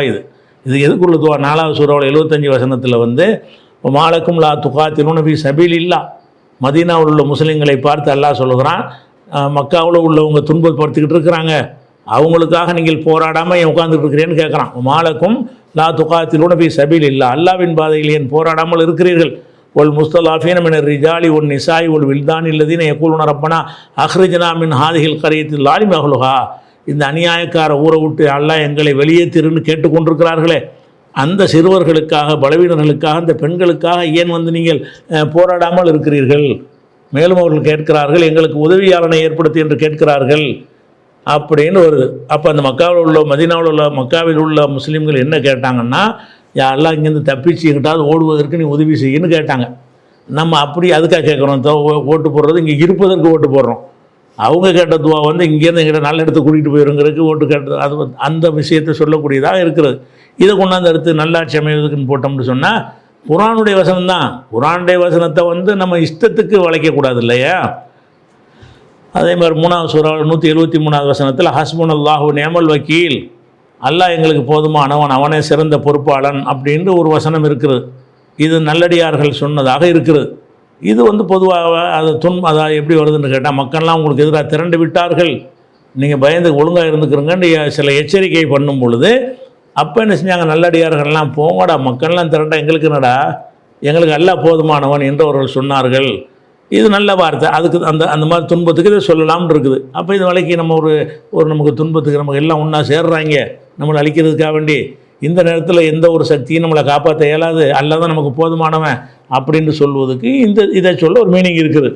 ஆனால் இதை சொல்லி விளக்கிட்டு என்ன செய்யணும் சொல்லணும். அப்போ இதான் அவங்க போட்ட அந்த பிரசுரத்தில் உள்ளது. இப்படி ஒரு விஷயத்தை சொல்லி தேர்தலுக்கு இதை ஓதுங்க, அது வந்து சட்டசபை தேர்தலுக்கு அதை ஓதுங்க, பஞ்சாயத்து கூட்டத்தில் இதை ஓதுங்க, இப்படி எல்லாம் சொல்வது வந்து என்ன இல்லை, பிதஅத்துகள் இப்படி தான் உண்டாகும். இதுக்கு தான் இந்த துவான்னு சொல்லி நிர்ணயிக்கிறதா இருந்தால் அதை நீங்கள் நிர்ணயிச்சேன்னா பிதஅத்தாக போயிடும். அல்லாஹ் ஒரு ரசூல் அதில் சொல்லி தந்துருந்தாங்கன்னா அதை விலைக்கு அதன்படி செஞ்சீங்கன்னு சொன்னால் அதுதான் பிதஅத்தில் வராது. அது ஒரு தகவலுக்காக இந்த தேர்தலுக்காக அதை சொல்லிக்கிறோம். அடுத்ததாக வந்து இது துவாக்களின் தொகுப்புங்கிற புஸ்தகத்தில் இதை பற்றி குறிப்பாக விளக்கியிருக்கிறோம் இந்த விஷயத்தையெல்லாம். அடுத்ததாக வந்து என்ன கேள்வின்னா, பள்ளிவாசலில் ரஃபிங்கிறவர் கேட்குறார், பள்ளிவாசலில் கைகளில் சொடக்கு எடுப்பது அல்லது விரல்களில் நெட்டி முறிப்பது கூடாது என்று சிலர் தடுக்கிறார்கள். உண்மையில் அப்படி ஏதாவது இருக்குதா? பள்ளிவாசலில் உட்காந்துக்கிட்டு நெட்டி முறிப்பாங்கள்ல, இந்த மாதிரி முறிக்கிற சொடக்கு விடுறதுன்னு சொல்லுவாங்க. சில பகுதிகளில் நெட்டி முறிப்பதும்பாங்க. இந்த மாதிரி பள்ளிவாசலில் செய்யக்கூடாதுன்னு சொல்கிறாங்களே, இதுக்கு ஏதாவது ஆதாரம் இருக்குதான்னு கேட்குறாங்க. இதுக்கு வந்து சில ஹதீஸுகளில் இது மாதிரி செய்யக்கூடாதுன்னு வந்திருக்குது. என்ன ஹதீஸ் வந்திருக்குன்னு கேட்டால், அதாவது ரசூல் ஸல்லல்லாஹு அலைஹி வஸல்லம் சொன்னதாக வருகிறது, உங்களில் ஒருவர் ஒழு செய்துவிட்டு, அழகான முறையில் அந்த ஒழு செய்துவிட்டு பள்ளிவாசலை நோக்கி அவர் வந்து கொண்டிருப்பாரே, ஆனால் அவர் என்ன செய்ய வேண்டாம்னு கேட்டால், அவர் அந்த நெட்டி முறிக்க வேண்டாம்.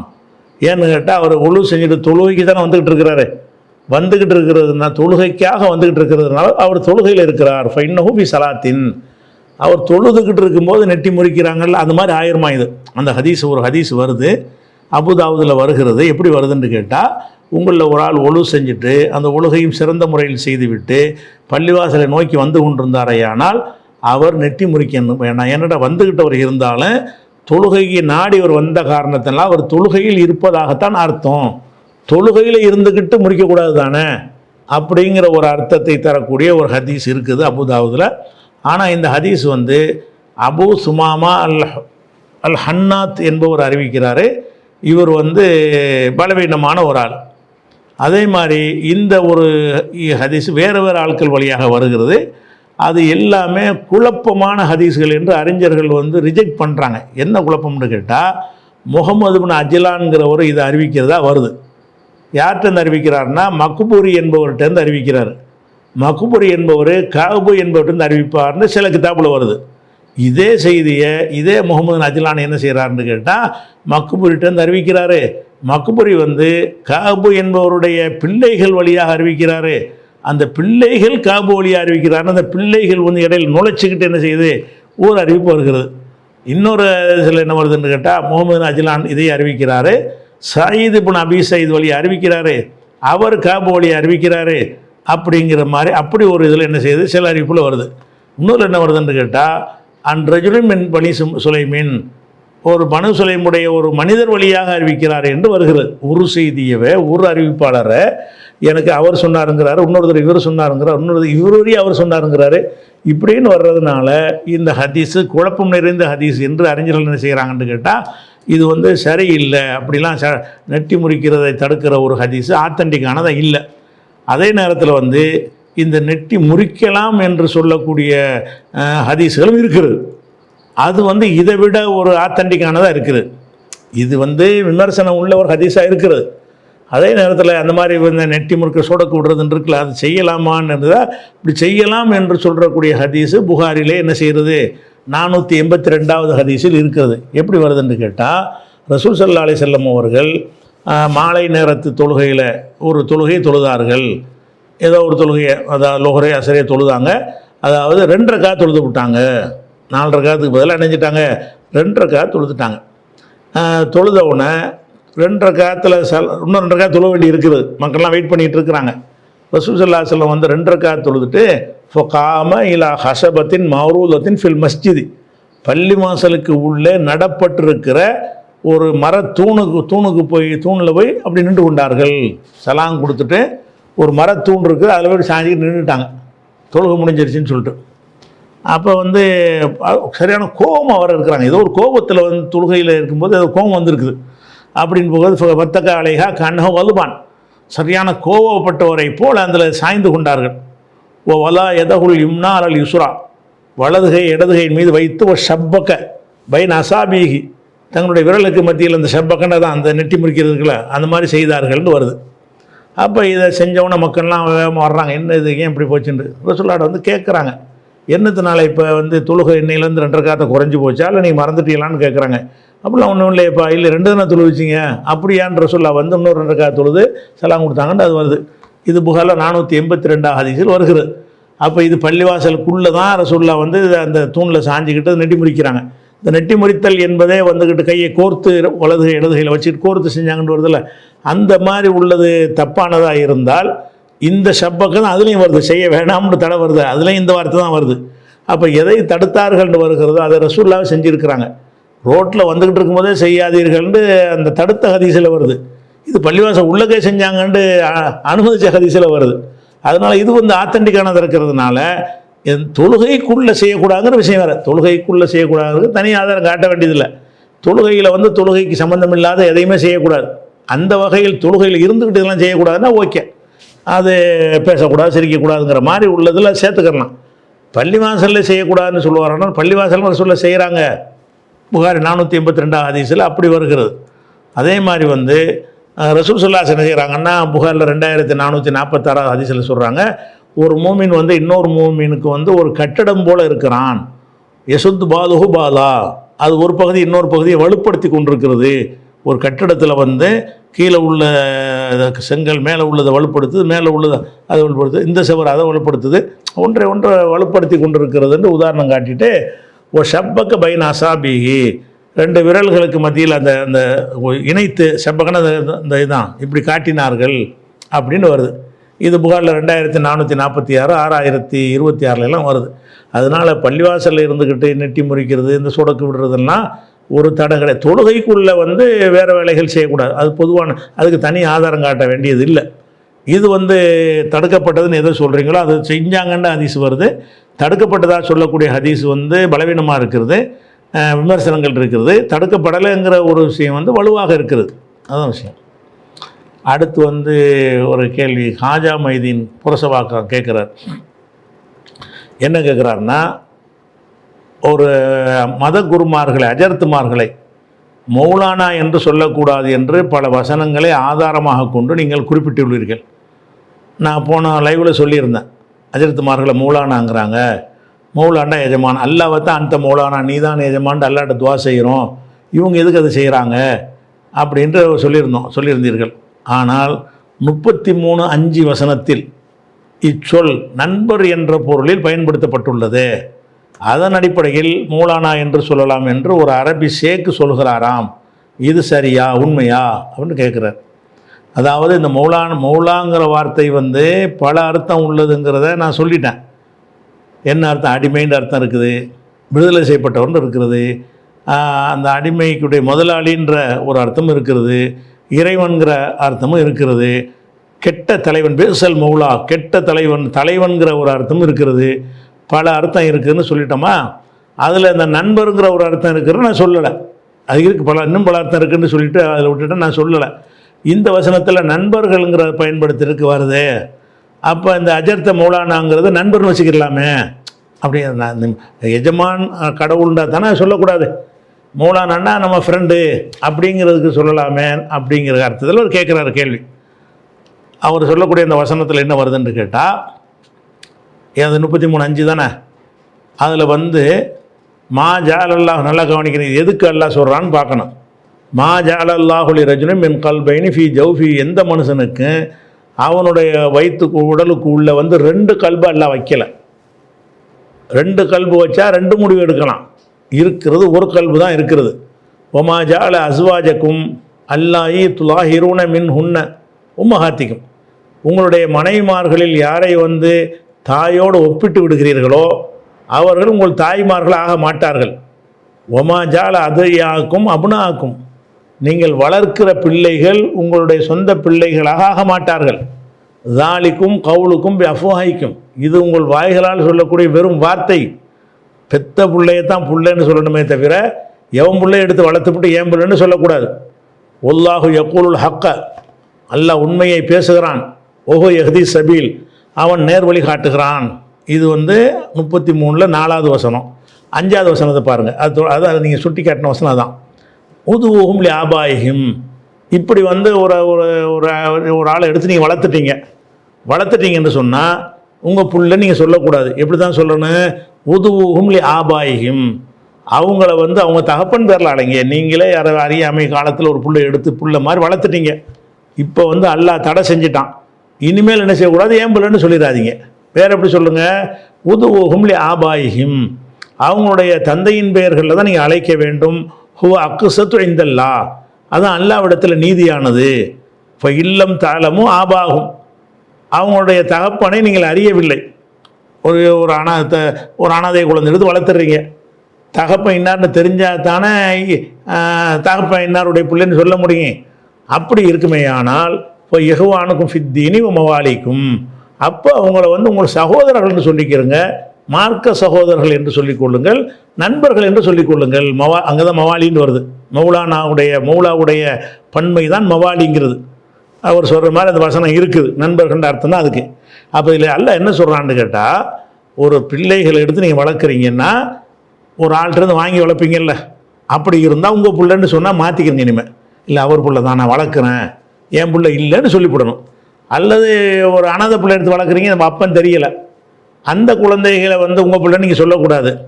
இப்போ யார் பிள்ளைன்னு சொல்கிற தகப்பன் தெரியலையே, யார் பிள்ளைன்னு அப்படின்னு இருந்தால் மார்க்க சகோதரன்னு சொல்லிட்டு போ. இவர் யாருன்னு கேட்டால் எங்கள் கொள்கை சகோதரர், இவர் யாருன்னு கேட்டால் எங்கள் நண்பர்னு சொல்லிட்டு போ. அந்த பிள்ளைன்னு சொல்லிடக்கூடாது என்பதற்கு அல்லாஹ் சொல்லி காட்டுறான். எப்போ சொல்லி காட்டுறான்? இல்லம் தாளமும் ஆபாகும், அவங்களுடைய தகப்பன்மார்கள் யார் என்று உங்களுக்கு தெரியாமல் இருந்தால் நண்பர்கள்னு சொல்லிக்கிறங்க அப்படின்னு அல்லாஹ் சொல்லி காட்டுறான். அப்போ நீங்கள்லாம் தகப்பன் பேர் தெரியாத ஆளுங்களா மௌலானான்னு சொல்வதற்கு? மௌலானான்னு சொல்கிறீங்களா? அஜர்த்து மாதிரிலாம் இருக்காங்களே, அவங்களாம் அப்பன் பேர் தெரியாத ஆளுங்களா? அதனால் மௌலானா நண்பர்கள்னு சொல்லிக்கிறோமா? இந்த நண்பர்கள்னு எப்போ எல்லாம் சொல்கிறான்? அப்பன் பேர் தெரிஞ்சிச்சின்னா அப்பன் பேரை சொல்லு. ஒரு பிள்ளைக்கு அப்பன் யாருன்னு தெரியலையா, அவருக்கு உனக்கு என்னப்போ உறவுன்னா நம்ம ஃப்ரெண்டுன்னு சொல்லிட்டு போ. மௌலான்னு சொல்லி கேட்குறான். அப்போ நீங்கள் நண்பருங்கிற அர்த்தம் இருக்குது, உண்மைதான். நண்பருங்கிற அர்த்தம் இருக்குது. அதுக்கு தான் அந்த அதத்து அந்த வார்த்தையை போடுறாங்களா? மௌலானு சொல்கிறாங்களே, உன்னை விட நான் மேலேங்கிறதுக்கு போட்டுக்கிறாங்களா? அப்போ அவருக்கு விட்டு போகிற எல்லாருக்கும் மௌலானா போட வேண்டிய எல்லோரும் நண்பர் தானே, எல்லாம் ஒருத்தர் நண்பர் தானேங்க. மௌலானாங்கிறது யாருக்கு மட்டும் போடுறீங்க? அந்த தாடி தலப்பா ஜுப்பா அதுக்கு தான் நீங்கள் மௌலானா வச்சுருக்கிறீங்க. அப்போ மௌலானாங்கிறத வந்து நீங்கள் என்ன அர்த்தத்தில் பயன்படுத்துகிறீங்க என்பது உங்கள் நடைமுறை காட்டுகிறது. நடைமுறை என்ன காட்டுதுன்னு கேட்டால், ஒரு மார்க்க விற்பனர், மத குரு, அதுதான் மௌலானா அப்படின்றதான் நீங்கள் யூஸ் பண்ணுறீங்க. அதனால தான் அவரை தவிர நீங்கள் யாருக்கும் யூஸ் பண்ண மாட்டேங்கிறீங்க. அப்போ நீங்கள் மௌலானாண்டு எங்களுடைய மௌலா என்று நீங்கள் சொல்லுவது வந்து எஜமான்கிற அர்த்தத்தெல்லாம் சொல்கிறீங்க தவிர எங்கள் ஃப்ரெண்டுங்கிற அர்த்தத்தில். நீங்கள் ஃப்ரெண்டு நோட்டீஸ் நாளைக்கு அடிங்க, உரையாற்றுபவர், நண்பர், ஷம்சுல் ஹுதா அவர்கள் சொல்லுங்கள் பார்ப்போம், அப்படி சொல்லுவீங்களா? அல்லது பாக்கியாத் கல்லூரி முதல்வர் நண்பர், இந்த மாதிரி ஷேக் அப்துல்லா அவர்கள்னு போடுவீங்களா? என் நண்பரா? நான் மௌலானா என்னடா நண்பர்னு போடுறேன்னு கேட்க மாட்டார் அவர். அப்போ நண்பருங்கிற அர்த்தத்தில் தான் இது ஏமாத்திற்கு சொல்லக்கூடாது. நீங்கள் மௌலானான்னு நண்பருங்கிற அர்த்தத்தில் நீங்கள் போடலை. நண்பர்னு எப்போ போடலான்னா அப்பன் பேர் தெரியாட்டி போடலாம். அப்போ அந்த அஜர்த்துமார்கள்லாம் அப்பன் பேர் தெரியாமல் இருந்தாங்கன்னு சொன்னால் அவங்க தகப்பன் பேர் தெரியலை, எனக்கு அவருக்குள்ள உறவு என்னென்னா நண்பர். அதுக்கு தான் நல்லா சொல்கிறான், நண்பர்னு எப்போ சொல்கிறான்? அப்போ இந்த வசனத்தை ஆதாரம் காட்டுறீங்கன்னா அந்த வசனம் எதுக்கு உள்ளதுன்னு பார்த்து அதுக்கு தகுந்த மாதிரி ஆதாரம் காட்டணும். அதனால் இது வந்து என்ன இல்லை, சரியான தலைவர்ன்ற அர்த்தம் இருக்குது, மாற்று கருத்து கிடையாது. அதில் அவங்க எந்த அர்த்தத்தில் சொல்கிறாங்கன்னு நீங்கள் உங்களுக்கே தெரிகிறது. மௌலானா ஒருத்தர் சொல்ல பயன்படுத்துகிறாங்கன்னு சொன்னால் ஊர் உலகத்தில் உள்ள எல்லாருடைய பார்வையிலையும் ஒரு சொல்ல பயன்படுத்துகிறாங்கன்னா என்ன அர்த்தத்தில் பயன்படுத்துகிறாங்கன்னு உங்கள் எல்லாருக்கும் தெரியுதா இல்லையா? வேறு யாருக்காச்சும் இந்த மௌலானா போடுறாங்களா? மௌலானாண்டா யாருக்கு? அது பெரிய ஒரு ஷேக்கு, ஒரு பெரிய ஒரு அந்தஸ்து உள்ளவர், மத குரு எங்கிறது தானே யூஸ் பண்ணுறீங்க. அதுக்கு யூஸ் பண்ணுறதுக்கு ஆதாரம் காட்டுங்க. மௌலானா அபுபக்கர்னு இருக்கா, மௌலானா உமர்னு இருக்குதா ஏதாச்சும்? அப்படிலாம் ஒன்றும் கிடையாது. அடுத்ததாக அப்துல் ராசிக்கு இலங்கையிலேருந்து கேட்குறார். இது என்னத்துக்கு கேட்குறாருன்னு கேட்டால் ஒரு கேள்வி ஏற்கனவே வந்துருந்துச்சு, அது சொன்னதான் இது விளங்க வரும் எது கேட்குறாருன்னு. என்ன கேட்குறாருன்னா 3 முறை சுபஹான ரப்பியல் ஆலா சொல்லணும், 3 முறை சுபஹான ரப்பியல் அலீம் ருக்குவில் அலீம் என்றும் சஜிதாவில் ஆலா என்றும் சொல்லணும் அப்படி நினைத்து கொண்டு ஒரு இமாம் ஒரு தடவை சொன்னதுக்காக வேண்டி 3 சொல்லலைங்கிறதுக்காக வேண்டி சஜிதா சவு செஞ்சார், அப்படி செய்யலாமான்னு ஒரு கேள்வி கேட்டாங்க. அப்போ நம்ம என்ன செஞ்சோம்னா 3 தடவை இந்த வார்த்தையை சொல்லணும்னு ஹதீஸில் இல்லைன்னு சொல்லியிருந்தோம். சுபஹான ரப்பியல் அலீம் சொல்லணும்னு வருதே தவிர சுபஹான ரப்பியல் ஆலா சொல்லணும்னு வருதே தவிர இந்த 2 திக்ர்களும் 3 எண்ணிக்கையில் தான் சொல்லணும் என்று நிர்ணயித்து வந்திருக்குதான்னா கிடையாதுன்னு நம்ம சொல்லியிருந்தோம். அதுக்கு எதிராக ஒரு ஹதீஸில் வருதுன்னு ஒரு எடுத்துக்காட்டுறாரு. என்ன கேட்குறாருன்னு கேட்டால் சுபஹான ரப்பியல் ஆலா 3 தடவை கூட வேண்டிய அவசியம் இல்லை என்று நீங்கள் கூறியிருந்தீர்கள். ஆனால் அப்படி ஒரு ஹதீஸ் நசையில் இருக்கிறது. எப்படி இருக்குதுன்னு கேட்டால் சுபஹான ரப்பியல் அலீம் மகத்துவமிக்க இறைவன் பரிசுத்தமானவன் என்று 3 தடவை கூற வேண்டும். நசை 1121. அப்போ இதன்படி 3 தடவை தான் கூற வேண்டும் என்பது சரியா, அல்ல எத்தனை தடவை வேண்டுமானாலும் கூற முடியுமா அப்படின்னு கேட்குறாரு. அதாவது 3 தடவை ரசூலுல்லாஹ் சொன்னார்கள்னு ஒரு ஹதீஸில் வந்துச்சுன்னு சொன்னால் 3 தடவை தான் சொல்லணும். நசையில் ஒரு ஹதீஸ் இருக்குன்னு சொல்கிறாங்கல்ல, அவங்க சொல்கிறபடி வாசகம் இருந்தால் அதுக்கு அர்த்தம் என்ன தான்? 3 தடவை 3 தடவை அர்த்தம். 3 தடவை சுபஹான ரப்பியல் ஆலா சொன்னார்கள்னு வந்துட்டாலேயே 3 தடவை சொல்லணுங்கிறது அதுலேருந்து மீனிங் வேறு அர்த்தத்துக்கு வராது. 10 தடவை சொன்னார்கள் வந்தால் 10 தடவை சொன்னார்கள் தான் அர்த்தம். அது நம்பர் போட்டு சொல்கிறதுக்குன்னா வேறு அர்த்தம் வரவே வராது. அது ஒரு பொதுவான ஒரு விஷயம்.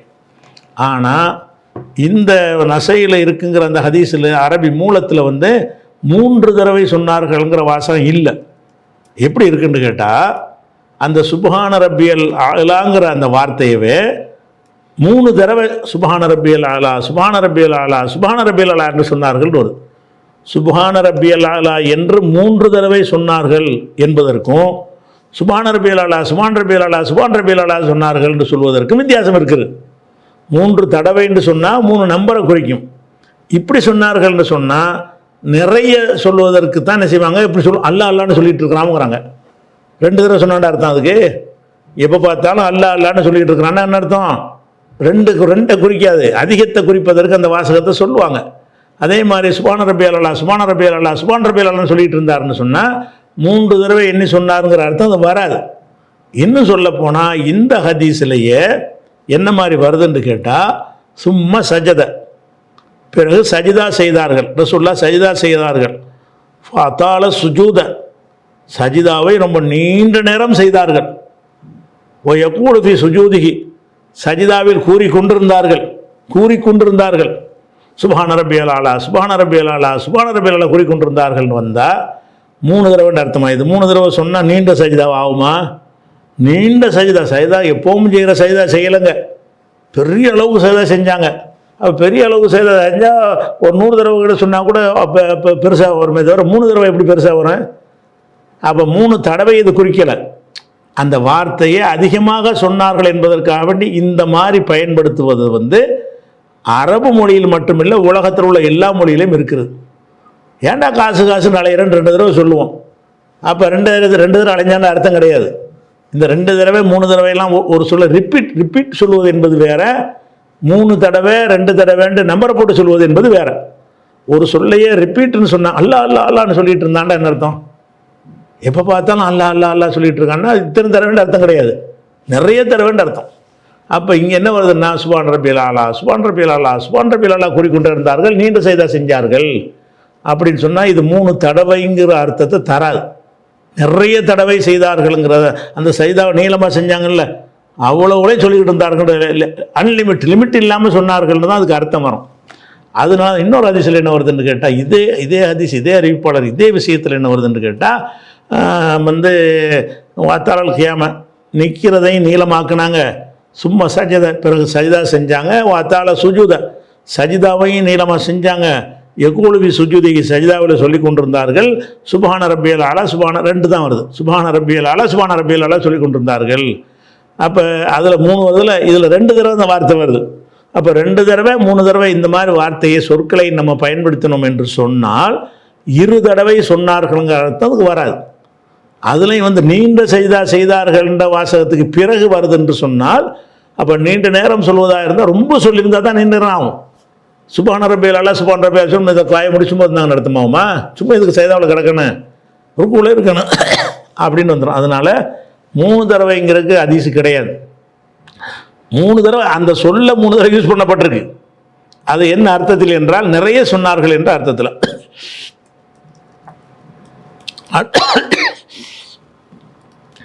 அடுத்து வந்து பிலால் ரலியல்லாஹு அன்ஹு அவர்கள் தரமற்ற 5 கிலோ பேரிச்சம்பழத்தை கொடுத்து 2.5 கிலோ 5 கிலோ பேரிச்சம்பழத்தை கொடுத்து 2.5 கிலோ தரமான பேரிச்சம்பழத்தை வாங்கி வந்ததை நபிகள் நாயகம் ஸல்லல்லாஹு அலைஹி வஸல்லம் கண்டித்து அதை வட்டி என்று சொன்னார்கள் என்று ஒரு இமாம் சொல்கிறார். கூடுதலாக சில தகவல்களையும் சொல்கிறார். தங்கத்திற்கு தங்கம், வெள்ளிக்கு வெள்ளி, உப்புக்கு உப்பு, கோதுமைக்கு கோதுமை மாற்ற முடியாது என்றும் அது தெளிவான வட்டி என்றும் கூறுகிறார். இப்படி இருக்குதா என்று புர்ஹான் என்பவர் சர்மா நகர் சென்னையிலிருந்து கேட்குறார். அதில் என்ன செய்கிறாருன்னு கேட்டால், பிலால் ரசூலுல்லாஹ்வுடைய மோதினாராக இருந்தார்ல பிலால், அவர் என்ன பண்ணுறாருன்னு கேட்டால், பேரிச்சம்பழத்தில் 2 குவாலிட்டி இருக்குது. ஃபர்ஸ்ட் 2 குவாலிட்டினா நிறைய குவாலிட்டி இருக்குது. இங்கே சொல்லப்படுறது 2 குவாலிட்டி. ஒன்று வந்து ஒரு ஃபஸ்ட்டு குவாலிட்டி, ஒன்று செகண்ட் குவாலிட்டி. அவர் என்ன செய்கிறாருன்னு கேட்டால், செகண்ட் குவாலிட்டியுடைய பேரிச்சம்பழத்தை 5 கிலோ கொடுத்துவிட்டு ஃபஸ்ட்டு குவாலிட்டியில் 2 கிலோ வாங்குறார். கொடுத்தது 2ஆம் தரத்தில் உள்ள பேரிச்சம்பழம் 5 கிலோ வாங்கினது. இந்த 5 கிலோ வச்சுக்க, நீ 2.5 கிலோ கொடு. அந்த 2.5 கிலோ வாங்கினதுன்ற தரமானது, தரமான பேரிச்சம்பழம் பாதி வாங்குறார், 5க்கு 2 வாங்குறார். இப்படி வாங்கினவங்க ரசூல்லாட்ட வந்தவன என்ன செய்கிறாங்கன்னா இதை கண்டிக்கிறாங்க. ரசூல்லா இது வட்டின்னு சொன்னாங்கன்னு ஒரு இமாம் சொல்கிறார். அப்போ வந்து தரமானதுக்கு தரமற்றதுக்கும் வந்து 2 சமமாக உலகத்தில் ஆகுமா?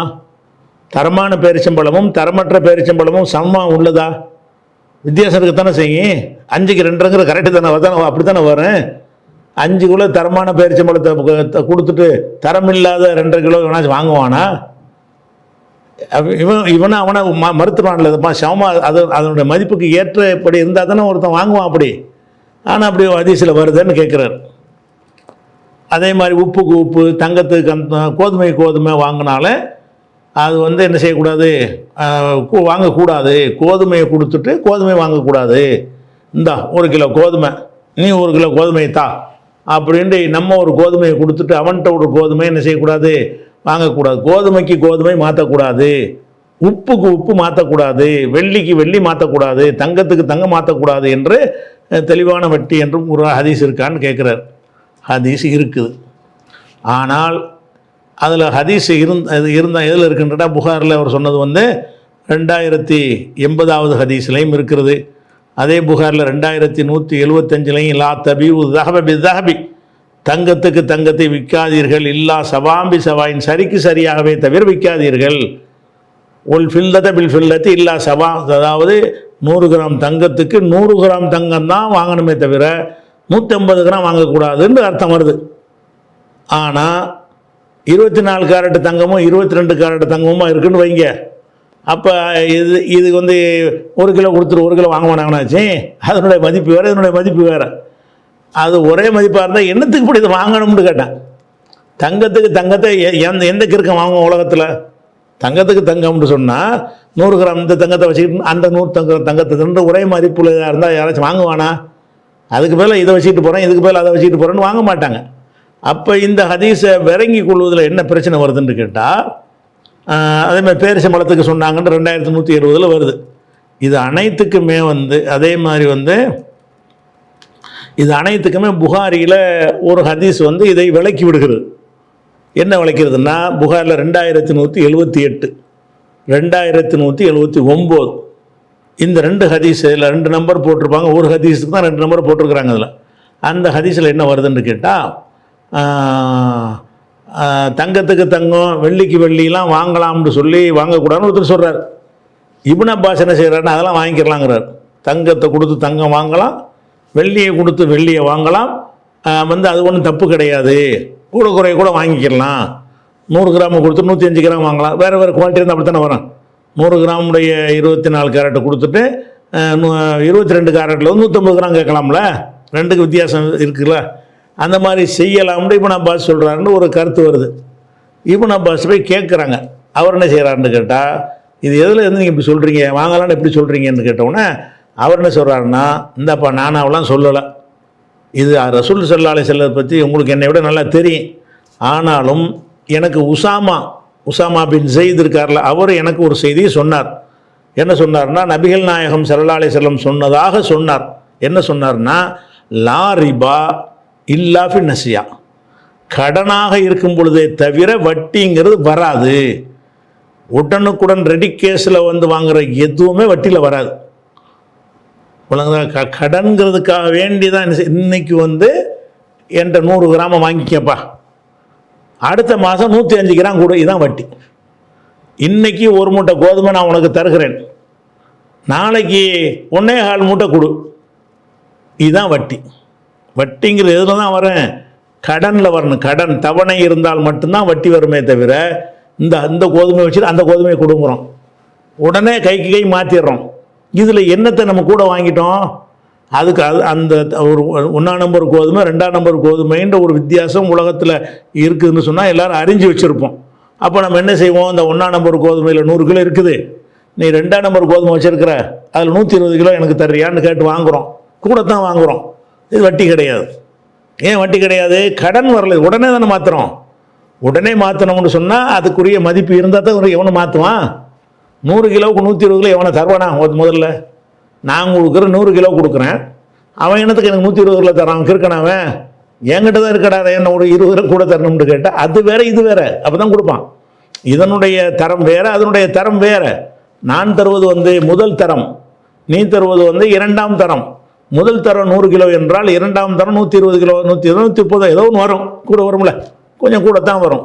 இப்படி வாங்கினால் இதில் எப்படி வட்டி வரும்? வட்டி வராத. அப்போ அன்னைக்கே தானே வாங்கிக்கிறோம், இன்னைக்கு கொடுத்து இன்னைக்கு மாற்றுறோம், இது வட்டி வராது. இதில் தான் வரேன், லா ரிபன் இல்லா ஃபி நசியா, கடனில் தவிர வட்டிங்கிற வராது. எந்த தங்கத்துக்கு தங்கம் மாற்றக்கூடாதுன்னு வந்தாலும் அது மாதிரி வரக்கூடிய எல்லா ஹதீஸ்லையும் கடன் சேர்த்துக்கிறணும். கடனாக கொடுக்கும்போது, கடனாக மாற்றும் போது தான் தங்கத்துக்கு தங்கம் மாற்றக்கூடாது, சரிக்கு சரியாக இருக்கணும் கடனாக கொடுக்கும்போது. அப்போ கடனாக கொடுக்கும்போது கொஞ்சம் 100 கிராமுக்கு 105 கிராம் வாங்கிட்டேன்னு வைங்க, அப்போ அந்த ஒரு மாதத்துக்கு அவன்கிட்ட பொருள் இருக்குதுல்ல, அதுக்கு தான் வட்டி 5 கிராம் கேட்டு வாங்குறேன்னு அர்த்தம். அதே இது புகாரில் ஹதீஸ் ஆச்சா. முஸ்லீம் எப்படி வருதுன்னு கேட்டால், இன்னமர் ரிபா ஃபின் நசியா, அதில் லா இலாஹ இல்லல்லாஹ் மாதிரி வருது. வட்டியை கடனில் தவிர வட்டி வரா, லா இலாஹ இல்லல்லாஹ் மாதிரி லா ரிபா, வட்டி கிடையாது, இல்லைன்னு நசியா, இல்லா ஃபின் நசியா, நசியத்தில் கடனில் தவிர வட்டி கிடையாது. அப்போ கடனில் மட்டும்தான் வட்டி வரும். எந்த ஒரு கொடுக்கல் வாங்கலையும் வட்டிங்கிறதுனா கடன் இருக்கணுங்க. கடன் இல்லாத எந்த ஒரு 100 ரூபாயை கொடுத்து சில்லறை வாங்குகிறோம், 100 500 தாளை கொடுத்து 5 100 ரூபா நோட்டை வாங்குகிறோம், ரூபாய்க்கு ரூபா மாற்றுறது வட்டியா? இது வட்டி கிடையாது. அப்போ என்ன செய்கிறோம்? இன்றைக்கி 500 ரூபா நீ வச்சுக்க, நீ அடுத்த மாதம் 600 ரூபா தாண்டு கேட்குறது வட்டியாக போயிடும். வட்டி எங்கே வரும்? எந்த அம்சம் இருந்தால் தான் வட்டி. இன்னைக்கு கொடுத்துட்டு நாளைக்கு வாங்கினா தான் வட்டி, இந்த மாதம் கொடுத்து அடுத்த மாதம் வாங்கினா தான் வட்டி. நம்ம பொருள் அவன்கிட்ட இருக்கும், அவன் பயன்படுத்துவதற்காக வேண்டி ஒரு ஆதாயத்தை அடைவது. வட்டியுடைய பேசிக்கே என்னன்னு கேட்டால், நம்முடைய பொருளாதாரம், நம்முடைய பொருள், நம்முடைய பணம் ஒருவன்கிட்ட இருந்து சில நாட்கள் அவன்கிட்ட இருக்குது என்ற ஒரு காரணத்திற்காக வேண்டி எனக்கு கூடுதலாக தா என்று கேட்குறான் பாருங்க, அங்கே மட்டும்தான் வட்டி வருமே தவிர வேறு எதுலேயும் வராது. 1 லட்ச ரூபாய்க்கு சில்லறை கேட்குறீங்க, ஒரு 2000 ரூபாய்க்கு சில்லறை கேட்குற, 2000 ரூபா கிடையாதா? இப்போ 1000 ரூபாய்க்கு சில்லறை, 1000 ரூபாய் கிடையாதா? 500 ரூபாய்க்கு சில்லறை கேட்குறீங்க. 500 ரூபாய்க்கு சில்லறை கேட்டீங்கன்னு சொன்னால் 500 ரூபாய்க்கு அவன் என்ன செய்யறான்? 10 ரூபா நோட்டாக கூட தருவான், 5 ரூபா நோட்டாக கூட தருவான். அல்லது வந்து 100 நோட்டாக கூட 5 தருவான், 50 கூட ஒரு 10 நோட்டை தருவான். இப்படி மாற்றுறீங்க. ரூபாய்க்கு ரூபா தானே, தங்கத்துக்கு இங்கே மாற்றக்கூடாதுன்னா ரூபாய்க்கு ரூபா தானே, இது மாற்றலாமான்னா மாற்று எதுன்னு இருக்குது, அதுக்குள்ளே தானே இது. நீங்கள் கொடுத்த 500 தாளும் அவன் தர 500 தாளும் ஒன்று தானப்பா. நீங்கள் கொடுத்த 500 தாள் கொடுக்குற, அவன் 500 தாள் தரான், ரெண்டு ஒன்றா வெவ்வேறையா மதிப்பில்? தோற்றத்தில் வேறையாக இருக்கலாம், மதிப்பில் ரெண்டு ஒன்று தானே. அப்போ இது வட்டி வராது. ஏன்? உடனுக்குடனே நடந்து விடுகிறது. உடனுக்குடன் நடக்கிற எந்த ஒரு கொடுக்கல் வாங்கல்லையும் வட்டி வரவே வராது. எப்போ வட்டி வரேன்? 500 இன்னைக்கு கொடுத்துட்றது, நீ வந்து 10 ரூபாய் தாளாக எனக்கு கொடு. எவ்வளோ கொடுன்னா 550 கூட அடுத்த மாதம் கொடு. இந்த மாதம் என்கிட்ட 500 வாங்கிக்க, அடுத்த மாதம் எனக்கு 550 கொடுன்னா தான் வட்டி. அப்போ காலத்திற்காக வேண்டி பெறுகிற ஆதாயத்துக்கு பேர் தான் வட்டி. காலம் எவ்வளோ காலம்? 2 மாதம் கழித்து கொடுத்தா 600 கொடு, 3 மாதம் கழித்து கொடுத்தா 700 கொடு, 4 மாதம் கழித்து கொடுத்தா 800 கொடுன்னா இதுக்கு பேர் தான் வட்டி. அப்போ ரசூலுல்லாஹ் என்ன செய்கிறாங்கன்னா, இன்னமர் ரிபா ஃபின் நசியா, நசியாவில் மட்டும்தான் வட்டி வரும். நசியான்னா கடன், கடனுக்கு தைன் என்றாலும் கடன், நசியா என்றாலும் கடன். இது முஸ்லீமில் வருது. தபரானியில் ஒரு ஹதீஸ் என்ன வருதுன்னு கேட்டால், லா ரிபா ஃபி யதன் பியதின் ஃபி யதின் பியதின், உடனுக்குடன் மாற்றிக்கொள்கிற எதிலும் வட்டி கிடையாது. லா ரிபா வட்டி கிடையாது. ஃபி யதின் பியதின், கைக்கு கையின்னா உடனுக்குடன் அர்த்தம். கைக்கு கையாக மாற்றுறதுன்னா என்ன அர்த்தம்னா உடனுக்குடன் அர்த்தம். அப்போ உடனுக்குடன் மாற்றிக்கொள்கிற எந்த ஒன்றுலையும் ரிபா வட்டி கிடையாது. இன்னமர் ரிபா ஃபித்தைனி, கடனில் மாத்திரம்தான் வட்டி இருக்கிறதுன்னு சொல்லிட்டாங்க. அதனால் எந்த ஹதீஸுகளில் தங்கத்துக்கு தங்கம் மாற்றாதன்னு வருதோ, வெள்ளிக்கு வெள்ளி மாற்றாதன்னு வருதோ, ஒரு திருகத்துக்கு 2 திருகம் வாங்காதன்னு வருதோ, ஒரு மூட்டைக்கு 2 மூட்டை வாங்காதன்னு வருதோ, அந்த எல்லா ஹதீஸ்லையும் இந்த வார்த்தையை சேர்த்துக்கணும். கடனுக்குண்டு அதில் வராது, ஒரே ஹதீஸ்ல எல்லாம் வராது. இந்த மாதிரி பார்க்குற எல்லா ஹதீஸ்லையும் என்ன சேர்த்துக்கணும்னு கேட்டால், கடனாக கொடுக்கும்போது, கடனாக வாங்கும்போதுன்னு அம்புட்டு ஹதீஸ்லையும் இல்லாட்டாலும் சேர்த்துக்கணும். வேற ஒரு ஹதீஸில் வந்துட்டதுனால அந்த நோக்கத்தில் தான் ரசூலுல்லாஹ். அப்படி தான் ப்ராக்டிக்கலாகவும் இருக்கு. இன்னைக்கே கொடுத்து இன்றைக்கே கூட எவன் வாங்குவான்? ஒரே பொருளை இன்னைக்கு இது 100 ரூபாய் கொடுத்துட்டு 100 ரூபாய் மரம் தாண்டுவானா கிறுக்கம் கூட வாங்க மாட்டானே. ஒன்றை 100 ரூபா இருக்குது, அவன்டே 100 ரூபா இருக்குது, 100 ரூபா வச்சு 100 ரூபா தாங்கன்னு கேட்டால் இவன் கேட்பான், அதில் கேட்க மாட்டான்ல. அப்போ வாங்குறதா இருந்தால் இப்போ ஆதாயத்துக்கு மாற்றினா தான் அந்த கொடுக்கல் வாங்கல வட்டிங்கிறது வரும். அதனால் நீங்கள் எத்தனை ஹதீஸை பார்த்தாலும் என்ன செய்யணும்னு கேட்டால், அது வந்து கடன் அடிப்படையில் தான் பொருளுக்கு பொருள் மாற்றும் போது கூட குறைய வாங்கிடக்கூடாது. சரியா? சரிக்கு சரியாகவும் இருக்கணுங்கிறது வேற. அது தவணை இருந்தால் மட்டும்தான் வட்டி வரும். அடுத்து ஒரு கேள்வி கேட்குறாங்க. சுலை மேலக்காவரிலேருந்து கேட்குறார். பிற மத சகோதரர் உள்ளே வரும்போது இதை நம்மளை பார்க்க ஒருத்தர் வர்றாரு, கை கூப்பி இப்படி செய்கிறாங்கல்ல, இப்படி கூப்பிட்றது, கை கூப்பி இணைத்து முகமன்னு சொல்கிறாங்க. மறுமொழியாக முஸ்லீம்களும் இப்படி கை கூப்பி சொல்லணுமா? நம்மள்கிட்ட வந்து ஒருத்தர் சந்திக்கும் பொழுது என்ன செய்கிறாரு? இப்படிங்கிறார், வணக்கம்னு சொல்லி இப்படி சொல்லுவார். சும்மா கூட இப்படி செய்வார், வணக்கம் சொல்லாமல் கூட இப்படி செய்வார். ஓட்டு கேட்கும்போது இப்படி செய்வார். நீங்கள் பார்க்குறவங்க இப்படி செய்யணுமா அப்படிங்கிறது ஒரு கேட்குறாரு. அப்படி பதில் தரும் வழக்கம் இஸ்லாமிய அமைப்பு தலைவரிடமும் இருக்கிறது, அதற்கு விளக்கம் தரும்னு கேட்குறாங்க. இப்போ வந்து சில விஷயங்கள் வந்து பிற மதத்துக்காரங்க வந்து அந்த மதத்தின் சடங்காக வைத்திருப்பார்கள் என்று சொன்னால், மதத்தினுடைய வழிபாட்டு முறையாக ஒரு விஷயத்தை வைத்திருப்பார்கள் என்று சொன்னால், அந்த விஷயத்தை நாம் ஃபாலோ பண்ணக்கூடாது. மன் தஷப்பஹ பிகௌமின் ஃபஹுவ மின்ஹும், யார் ஒரு சமுதாயத்தை போல நடந்து கொள்கிறாரோ அவரும் அவங்களை சேர்ந்தவர்னு ரசூலுல்லாஹ் சொல்லிட்டாங்க. இப்போ இந்த முறை இருக்குல்ல இப்படிங்கிற, இது எதுக்கு உள்ளது? இது கடவுளை வணங்குவதற்கு கிறிஸ்துவ மார்க்கத்தில் மண்டி முழங்கால் போட்டு என்ன செய்வாங்க? நின்று கொண்டு வணங்குவார்கள். முழங்காலை மடித்து போட்டு என்ன செய்வாங்க? முட்டிக்காலில் நின்று வணங்குவார்கள். இஸ்லாம் மார்க்கத்தில் வந்து நெத்தியை நிலத்தில் வைத்து வணங்குவார்கள். அப்போ இந்து மார்க்கத்தில் கடவுளை இப்படி தான் வணங்குவாங்க. கடவுளை வணங்குறதுக்குரிய முறை என்ன? இது. அதே மாதிரி அந்த சஜிதாவும் செய்வாங்க, மலைகளை கும்பல் அதுவும் செய்வாங்க. அது அதிகபட்சமான ஒரு உயர்ந்த வணக்கமாக வச்சுருக்கிறாங்க. மேலோட்டமான வணக்கம் என்னென்னு கேட்டால் இதான். அப்போ இது ஒன்று இப்படி போட்டு நெத்தியில் போட்டு கன்னத்தில் போட்டுக்கிறது, அதெல்லாம் என்ன செய்கிறாங்க? இதெல்லாம் இறைவனுக்கு செய்கிற முறைன்னு வச்சுருக்கிறாங்கல்ல. ஒரு விஷயத்தை பார்த்தா, ஒரு சாமி சிலையை பார்த்தா என்ன செய்வாங்கன்னா இப்படி பிடிப்பாங்க, ஏதாவது பண்ணால் அது கடவுளை வணங்குறோன்னு அர்த்தம். அதுக்கு அவங்க நம்பிக்கை பிரகாரம் கடவுளை வணங்குறாங்கன்னு நினச்சிட்டு செய்கிறாங்க. இதை நீங்கள் செய்யலாமான்னு செய்யக்கூடாது. ஏன்னு கேட்டால் அவங்க ஒரு வணக்கங்கிற முறையில் அதை செய்கிறார்கள். அப்போ தெய்வங்களுக்கு செய்கிற ஒரு விஷயத்தை தான் உன்னை தெய்வமாக நினைக்கிறேன்னு சொல்லி மனுஷனுக்கு செய்ய ஆரம்பிச்சிட்டாங்க. அந்த செயல் பின்னாடி மனுஷனுக்கு உள்ளதாக மாறிட்டா கூட அந்த செயலுடைய கும்பிடுதல் தான் அதுக்கு பேரை என்ன செய்கிறாங்க, கும்பிடுதல்னா என்ன அர்த்தம், வணங்குறதுன்னு அர்த்தம். கும்பிட்டு கேட்குறேங்கிறாங்க, கும்பிட்டு கேட்குறேன்னு வார்த்தையிலையும் சொல்கிறாங்க. இப்போ செயலில் எப்படி செய்கிறாங்க, நீங்கள் அதை செய்கிறீங்க, நீங்கள் தலையாட்டிக்கிறங்க, இல்லாட்டி ஒரு கையை சொல்லுங்கள், சாலாம் ஒரு கை நீட்டின்னு செய்யுங்க அப்படி சொல்லுங்கள், இது மாதிரி சொல்லிக்கிறங்க. அது இப்படி செய்கிறதுங்கிறது தப்பு, செய்யக்கூடாது. அது செஞ்சால் நீங்கள் அதில் ஒரு ஆளாக ஆயிடுறீங்கன்னு அர்த்தம்.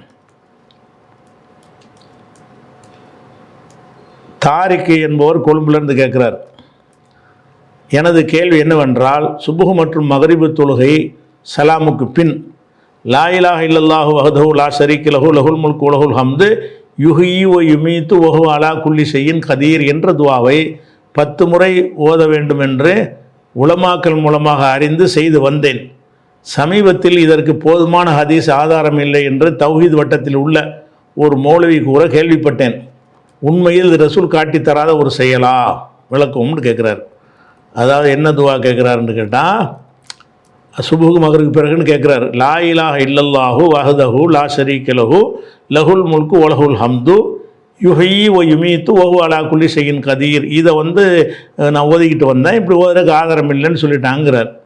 இதில் அந்த யுஹ்யி வ யுமீத்துக்கு முன்னாடி உள்ளது வரைக்கும் இருக்குல்ல, அதுக்கு நிறைய ஆதாரம் இருக்குது. எதுக்கு?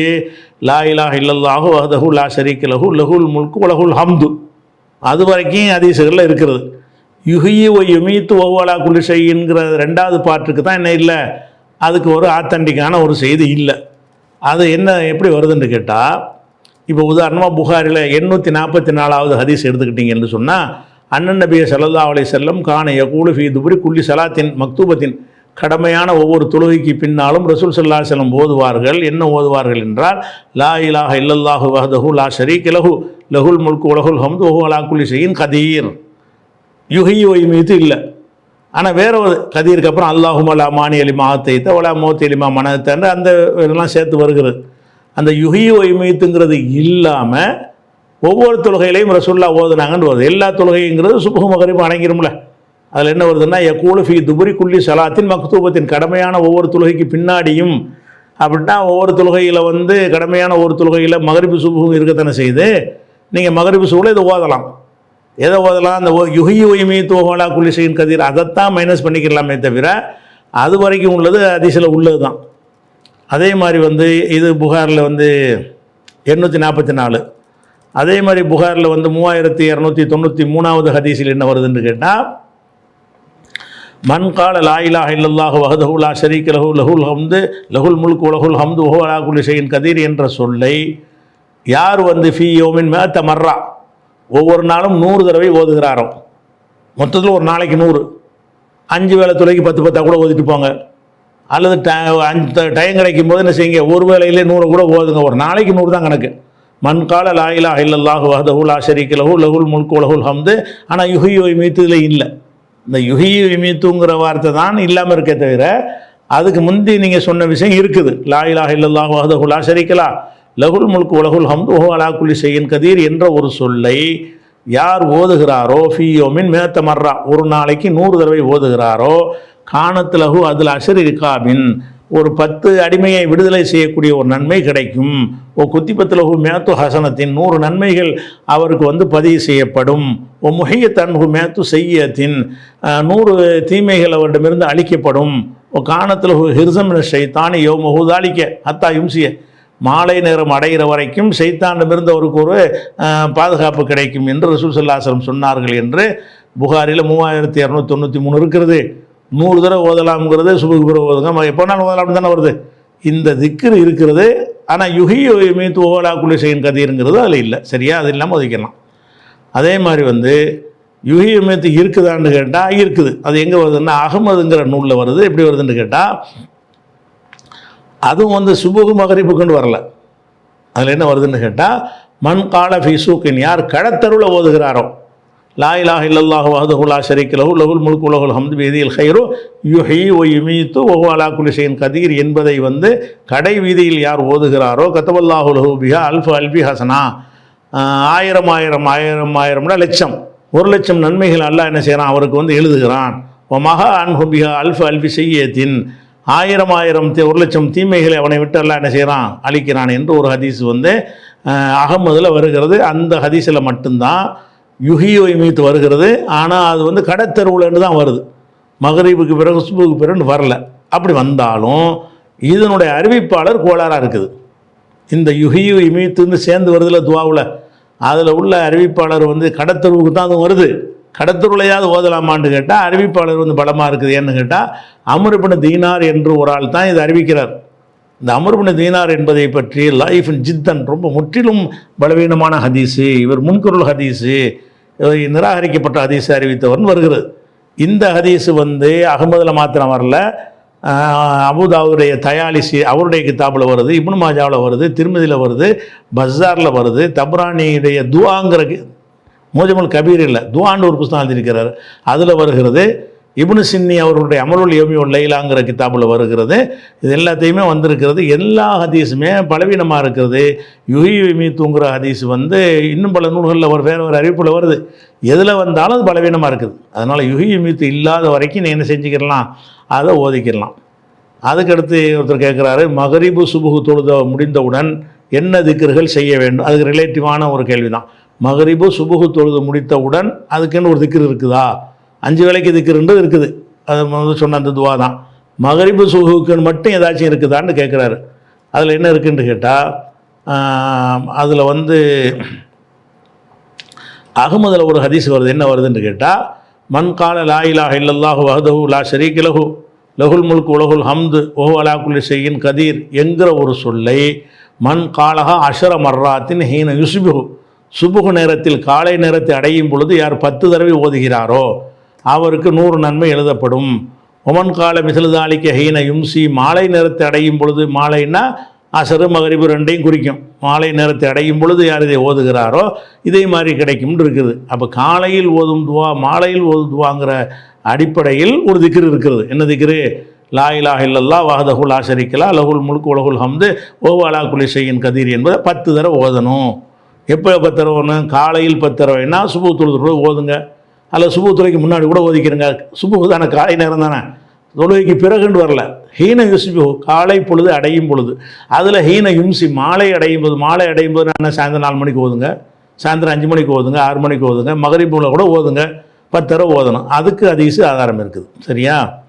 அடுத்து தஹியத்துல் மஸ்ஜித் தொழுகை பற்றி விரிவாக விளக்கம். இதுக்கு விரிவுக்கே வேலை கிடையாது.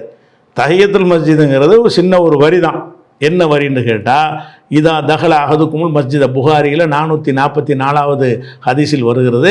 இதா தகல அஹதுக்குமுல் மஸ்ஜித, உங்களில் ஒரு மஸ்ஜிதில் நுழைந்தால் ஃபல் எற்க ரக்கத்தைனி கபலா எஜிலிச, உட்கார்வதற்கு முன்னாடி 2 ரக்காத் தொழுவட்டும்.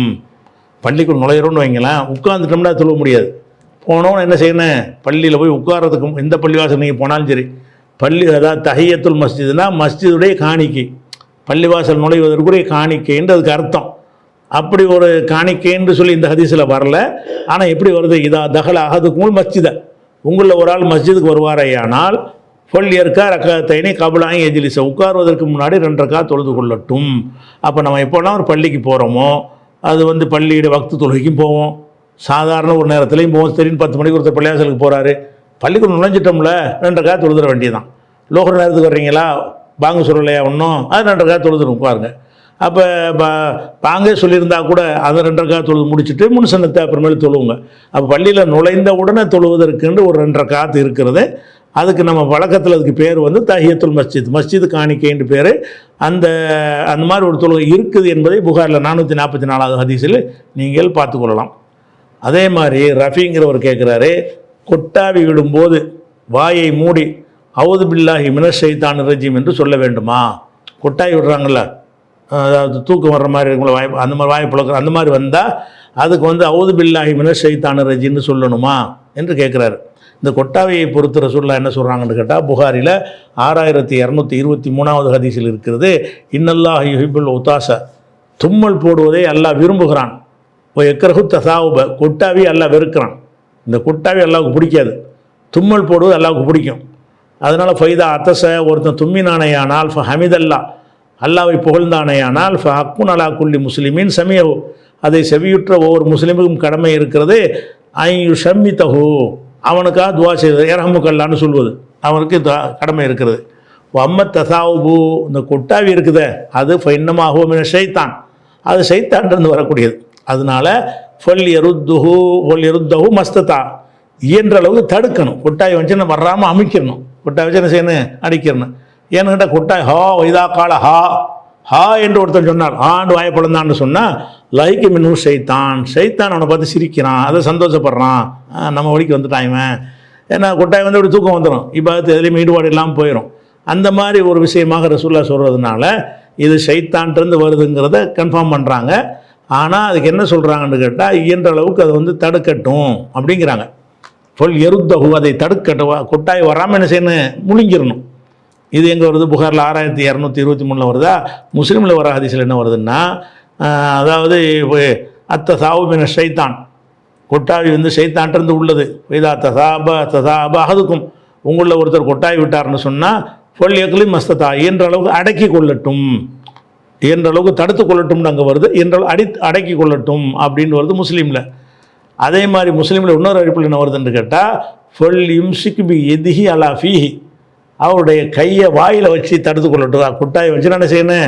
எப்படியோ கையை வச்சு என்ன செய்யணும்? மூடிக்கொள்ளணும், தடுத்துக்கொள்ளணும். ஏன்னா ஃபென்ன செய்தானே இதுக்குள்ள உள்ள செய்தான் நுழைஞ்சிருவான் இப்படிங்கிற மாதிரி இருக்குது. அவுது பில்லா சொல்லணும்னு வரல. கொட்டாய் வர இந்த இது தவிர எந்த ஒரு ஹதீஸ்லையும் ஷைத்தான்ட்டு வருதுங்கிற நிஜம்தான். அந்த கொட்டாய் விடும்போது அவுது பில்லாஹி மினஷ் ஷைத்தானிர் ரஜீம் ஓதுங்கள் என்று ஒரு ஹதீஸ் வருதுன்னா வரவே இல்லை. எவ்வளோதான் வருது? அது ஷைத்தான்ட்டு வருது. அடக்கிக்கிறங்க, வாயை மூடிக்கிறங்க, முழுங்கிருங்க அப்படிங்கிற ஒரு அர்த்தத்தில் தான் வருகிறது.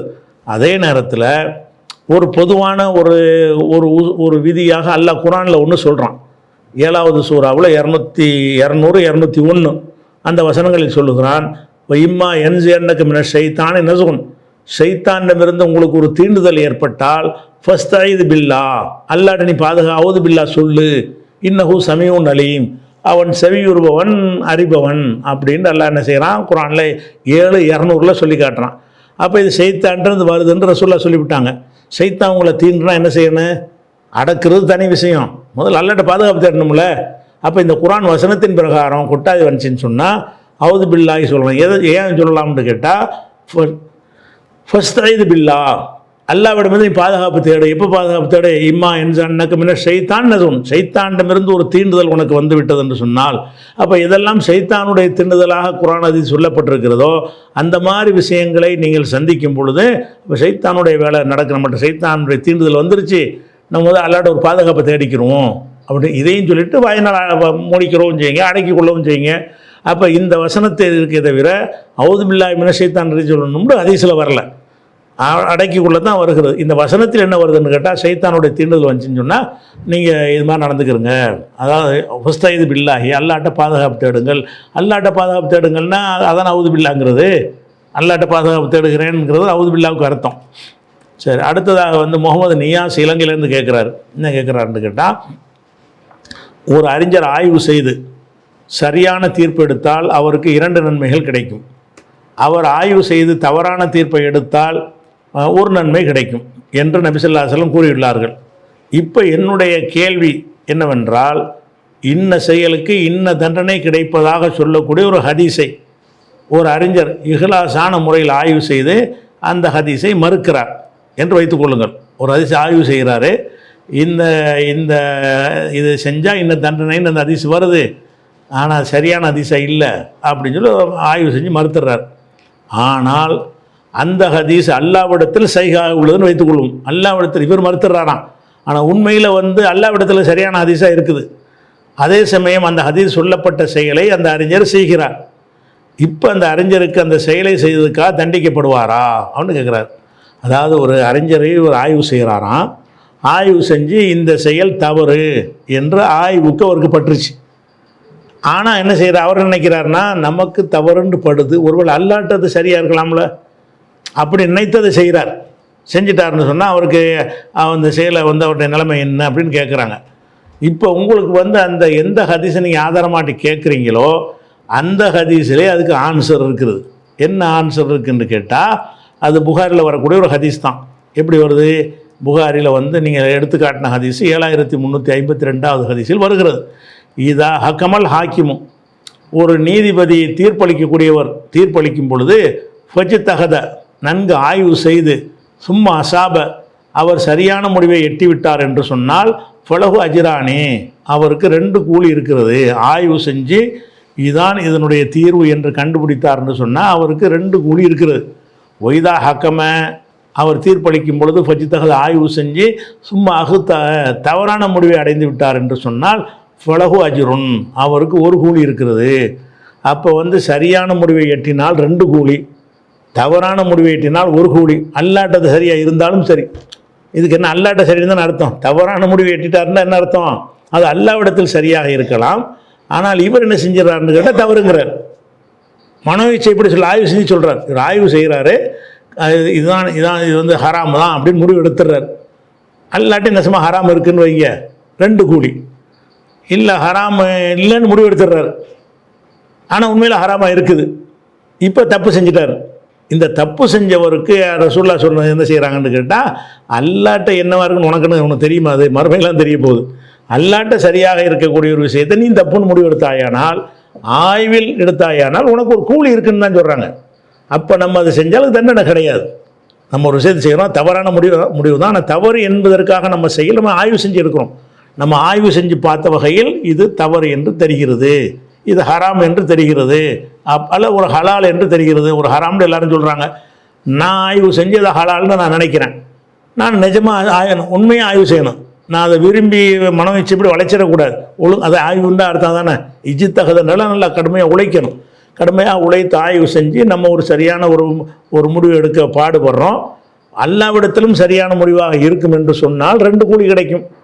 அல்லாவிடத்தில் அது சரியான முடிவாக இல்லை, தவறு தான், ஆனால் நீ தான் அதை சரின்னு நினச்சிருக்கிற அப்படின்னு இருந்தால் அல்லா தண்டிக்க மாட்டான், கூலி தருவான் இருக்குது.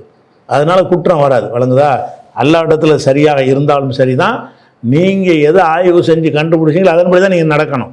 அதுக்கு 1 கூலி கிடச்சி போயிடும். ஏன்னா அல்லாவுடைய விஷயம் உங்களுக்கு இப்போ தெரியாதுல்ல, மறுமையிலான தெரிய வரும். சரி, அடுத்து வந்து டிஎம்எம் முஹையுத்தீன் கடைநல்லூரில் இருந்து கேட்குறார்.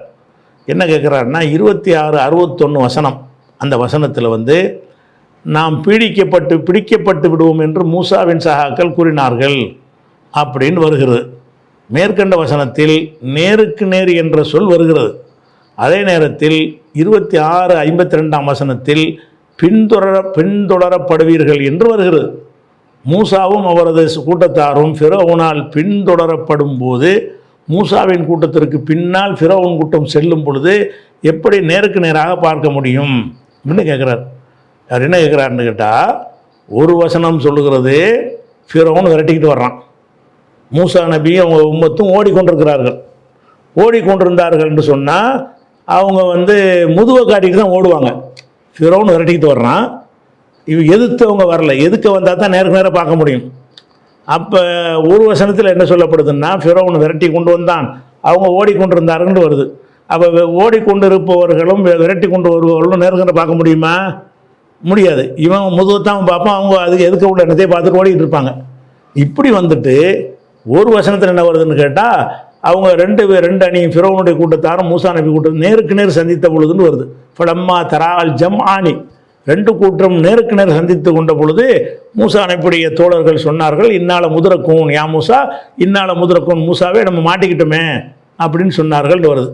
அப்போ விரட்டிக்கிட்டு போகும்போது நேருக்கு நேரம் எப்படி பார்க்க முடியும்னு கேட்குறாரு. கேள்வி என்னன்னு கேட்டால், விரட்டிக்கிட்டு போகும் பொழுது நேருக்கு நேரம் எப்படி பார்க்க முடியும்? முதுகத்தானே பார்ப்பாங்க, நேருக்கு நேர் பார்த்தார்கள் வருதுன்னு வருது.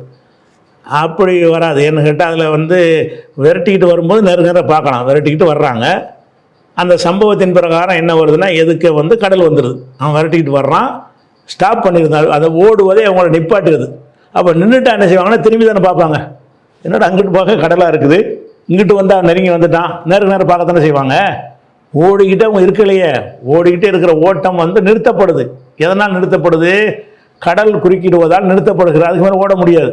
ஸ்டாப் ஆகிட்டாங்க. ஸ்டாப் ஆகாமல் என்ன செய்வாங்கன்னா, எதிரி எந்தளவு வரான்னு திரும்பி தானே பார்ப்பாங்க. ஓடிக்கிட்டே இருந்தாங்கன்னா திரும்பி பார்க்காம போவாங்க. இப்போ நின்றாச்சு, இங்கிட்டு போக முடியாது, இங்கிட்டு பார்க்க ஏதாவது வழி இருக்கான்னு செய்கிறாங்க. திரும்பி பார்க்குறான், வந்துக்கிட்டு இருக்கான், அவன் வர்றான். அப்போ வந்தாங்கன்னா என்னமோ நேருக்கு நேரம் தான் பார்ப்பாங்க, திரும்பிடுறாங்கல்ல. விரட்டிக்கிட்டு போகிற ஒரு ஆள் வந்து திரும்பிட்டாருன்னா நேருக்கு நேரம் பார்ப்பீங்களே இல்லையா? அதனால் ரெண்டு முரண் கிடையாது. நேருக்கு நேரம் சந்திக்கலாம். விரட்டிக்கிட்டு போகிற ஆளுக்களும் என்ன செய்யலாம், ஒரு ஆள் உங்களை விரட்டிக்கிட்டே வர்றாரு, ஒரு அளவு ஓடிட்டே இருப்பீங்க. அப்புறம் என்ன செய்வீங்க, எவ்வளோ தூரம் வர்றாரு பார்ப்போம்னு நின்று திரும்பி பார்க்க மாட்டீங்களா? அந்த மாதிரி உள்ள விஷயந்தான் இது. இந்த ஒரு முரணும் கிடையாது. 26, 61 வசனத்தில் வந்து தெளிவாக தான் இருக்குது. ஃபரம்மா தரால் ஜம்மானி, ரெண்டு கூட்டத்தினரும் ஒருவரை ஒருவர் நேருக்கு நேர் சந்தித்து கொண்ட பொழுதுன்னு போட்டிருக்கோம்ல அந்த மொழிபெயர்ப்பு. அந்த மொழிபெயர்ப்பும் சரிதான், மூலத்திலையும் சரிதான். விரட்டப்பட்டு வருபவர்கள் நேருக்கு நேரம் பார்ப்பார்கள் ஒரு கட்டத்தில். அதனால தான் அப்போ அதே மொஹிதீன் தான் கடையிலிருந்து கேட்குறாரு. முகமது நபி ஸல்லல்லாஹு அலைஹி வஸல்லம் கூறினார்கள், மறுமையில் ஒரு மனிதனின் அமல்கள் பற்றி விசாரிக்கப்படும் பொழுது தொழுகையை பற்றிய முதலில் விசாரிக்கப்படும். அது ஒழுங்காக சீராக அமைந்து விட்டால் ஏனைய அனைத்து வழிபாடுகளும் சீராக அமைந்துவிடும். அது சீராகவில்லை என்று சொன்னால் ஏனைய அனைத்தும் சீரற்றதாக அமைந்துவிடும். அறிவிப்பர் அபூ ஹுரைரா, நூல் அபுதாவுது. இந்த ஹதீஸ் சரியான ஹதீஸா அப்படின்னு கேட்குறாங்க. அபுதாவுதில் இருப்பதாக நீங்கள் எடுத்துக்காட்டுற அந்த ஒரு ஹதீஸ் வந்து அனஸ் இப்னு ஹக்கீம் என்பவர் வழியாக அறிவிக்கப்படுகிறது. இவர் யாருன்னு கேட்டால் யாருன்னு தெரியாது, மஜ்ஹூலுல் ஹால். இவர் யார் என்று அறியப்படாதவர், அட்ரஸ் இல்லாத ஒரு ஆள் வழியாக அறிவிக்கப்படுறதுனால இது வந்து பலவீனமான ஒரு ஹதீஸ் தான். அதே நேரத்தில் அபுதாவுதில் வர்ற இந்த ஹதீஸ் தான் பலவீனமானதே தவிர இதே கருத்துடைய ஹதீஸ் வந்து அகமதில் வருகிறது. அதில் பலவீனம் இல்லாத அறிவிப்பாளரை கொண்டு வருகிறது. எப்படி வருதுன்னு கேட்டால் அப்போது அது வருது. யஹ்யா இப்னு யாமர் சொல்கிறாரு, அன் ரஜுலும் மின் அஸ்ஹாபின் நபி, ரசூலுல்லாஹ்வுடைய தோழர்களில் ஒருவர் சொன்னார்னு வருது. தோழர்களில் ஒருவருங்கிறது வந்து மஜ்ஹூலில் வராது. நபி தோழர்கள் வந்து யாராக இருந்தாலும் அத்தனை நம்பிக்கையான ஆளுக்கு தான். ஒரு நபி தோழர்னு வந்து விட்டாலே அவர் பேர் தெரியாட்டாலும் அந்த ஹதீஸை பலவீனப்படுத்தாது. ஒரு நபித்தோழர் சொன்னதாக அவர் சொல்லுகிறார், ரசூலுல்லாஹ் சொன்னதாக அவர் நபித்தோழர் சொல்கிறார். அதில் என்ன வருதுன்னா, அவ்வளுமா யுஹாசபு பிஹில் அப்து சலாத்து, ஒரு அடியானுடைய முதல்ல விசாரிக்கப்படக்கூடிய அவனுடைய தொழுகை தான். இன்கான அத்தம்மகா, அதை முழுமையாக செய்திருந்தானே ஆனால் குத்திபத்துலகு தாமத்தன் முழுமையாக பதிவு செய்யப்படும். இல்லம் இயக்கும் அத்தம்மகா, முழுமையாக அவன் சரியான முறையில் தொழுதிருக்காவிட்டால் காலல்லாஹு அஸவஜல்ல, அப்போ அல்லாஹ் சொல்லுவான், உந்துரு கவனியுங்கள், ஹல் தஜிதூன் லி அப்தி மின் ததவ்வின், எனது அடியானுக்கு உபரியான வணக்கம் ஏதாவது இருக்கான்னு கொஞ்சம் பாருங்கள், நஃபில் சுண்ணத்து இருக்கான்னு பாருங்கள், அதை தூக்கி போட்டு நிறைச்சிருங்கன்னு சொல்லுவான். அல்லா இப்போ தூக்கமிழு பிஹா ஃபரிலத்தஹு, அவருடைய ஃபரில் வந்து அதை கொண்டு பூர்த்தி பண்ணுங்க. ஃபர்லான தொழில் இதை குறை வச்சுட்டான். அல்ல என்ன செய்வான், குறைன்னு சொல்லி அதை மைனஸ் பண்ண மாட்டானா. சுண்ணத்து நஃபில்லாம் இருக்கான்னு எடுப்பாமா, இது நல்லா இருக்குல்ல, இந்த இதத்துக்கு அந்த ஃபரில் ஜாயின் பண்ணி விட்டுருன்றானா. இல்லை அதே மாதிரி வந்து இது மாதிரி செய்யுங்கன்னு ஒரு சும்மா ஜக்காத்து கதாலிக்க. இதே மாதிரி தான் ஜக்காத்தும் இந்த மாதிரி தான். ஜக்காத்து இந்த மாதிரி என்ன அர்த்தம்னு கேட்டால், கடமையான ஜக்காத்தில் குறை வச்சுருக்கிறானா, சரி கூடுக்குறைய தான தர்மங்கள் செஞ்சுருக்கானான்னு பாருங்கப்பா, தான தர்மம் செஞ்சுருக்கான்ல, அதை போய் ஜக்காத்தில் போட்டு கரெக்ட் பண்ணி விட்ருங்கன்றவான்ல. அப்போ சும்மா தூக்குதல் அம்மாலும் அலா ஹஸ்பித் அலிக, மற்ற எல்லா அமல்களும் இப்படித்தான் கணக்கிடப்படும். நோம்புக்கு இப்படி தான் கடமையான நோம்பையெல்லாம் வந்து கரெக்டாக செஞ்சுட்டான். அதில் சில குறைபாடு வச்சுருக்கிறான். குறைபாடுங்கிறதுனால அந்த நோம்பை வந்து ஒன்றும் இல்லாமல் அல்ல ஆக்க மாட்டான். அப்படி வச்சுட்டு வேறு உபரியான நோம்பு இருக்கான்னு பாரு, சுண்ணத்தான் நோம்பை ஒழுங்காக வச்சுருக்கானான்னு பாரு, வச்சுருக்கானா அதை கொண்டு அதில் ஜாயின் பண்ணி விட்டுருவான்ல. எல்லா அமல்களும் இந்த மாதிரி அறிவிக்கப்பட முடியும். இந்த ஹதீஸ் வந்து ஒரு சரியான ஹதீஸ். இதில் உள்ள எல்லா அறிவிப்பாளர்களுமே புகாரி முஸ்லீமுடைய அறிவிப்பாளர்களாக இருக்கிறாங்க. அடுத்ததாக வந்து அப்துல்லாங்கிறவர் கேட்குறாரு, அல்லாஹுவுக்கு இணை வைக்கும் நோக்கம் இல்லாமல் பிற மத வணக்க ஸ்தலங்களுக்கு சுற்றுலா செல்லலாமா? இணை கற்பிக்கிறதுக்காக நம்ம போகல, சும்மா ஒரு கோயிலை பார்த்துட்டு வருவோமே, பொற்கோயிலுங்கிறாங்களே அது எப்படி இருக்குன்னு பார்த்துட்டு வருவோமே அப்படிங்கிற மாதிரி ஒரு கோயிலுக்கு ஒரு இது பார்க்க போகிறீங்க. தர்கா கூட போகிறோம்ல, அது பிறமத வழிபாடு தலை மாதிரி உள்ளது தானே, அதுக்கெல்லாம் போகலாமா? அந்த வழிபாட்டு நோக்கம் இல்லாமல், இணை கற்பிக்கிற நோக்கம் இல்லாமல் போகலாமான்னு கேட்டால் போகலாம். இணை கற்பித்தல் தான் கூடாதே தவிர அது என்னென்று பார்த்து அதனுடைய தீமைகளை விளங்கி கொள்வதற்காக வேண்டி, ஒரு படிப்பினை பெறுவதற்காக வேண்டி நம்ம என்ன செய்யலாம், போகலாம் என்பதற்கு ஆதாரம் இருக்குது. என்ன ஆதாரம் இருக்குதுன்னு கேட்டால், அது புகாரியில் 427வது ஹதீஸில் இருக்கிறது. உம்மு ஹபீபா அவர்களும் உம்மு சலமா அவர்களும், இந்த 2 பேர் ரசூலுல்லாஹ்வுடைய மனைவிமார்கள். உங்களுக்கு தெரியும், இந்த 2 பேர் என்ன செஞ்சாங்கன்னா, ஆரம்ப காலத்து இஸ்லாமிய பெண்மணிகள்.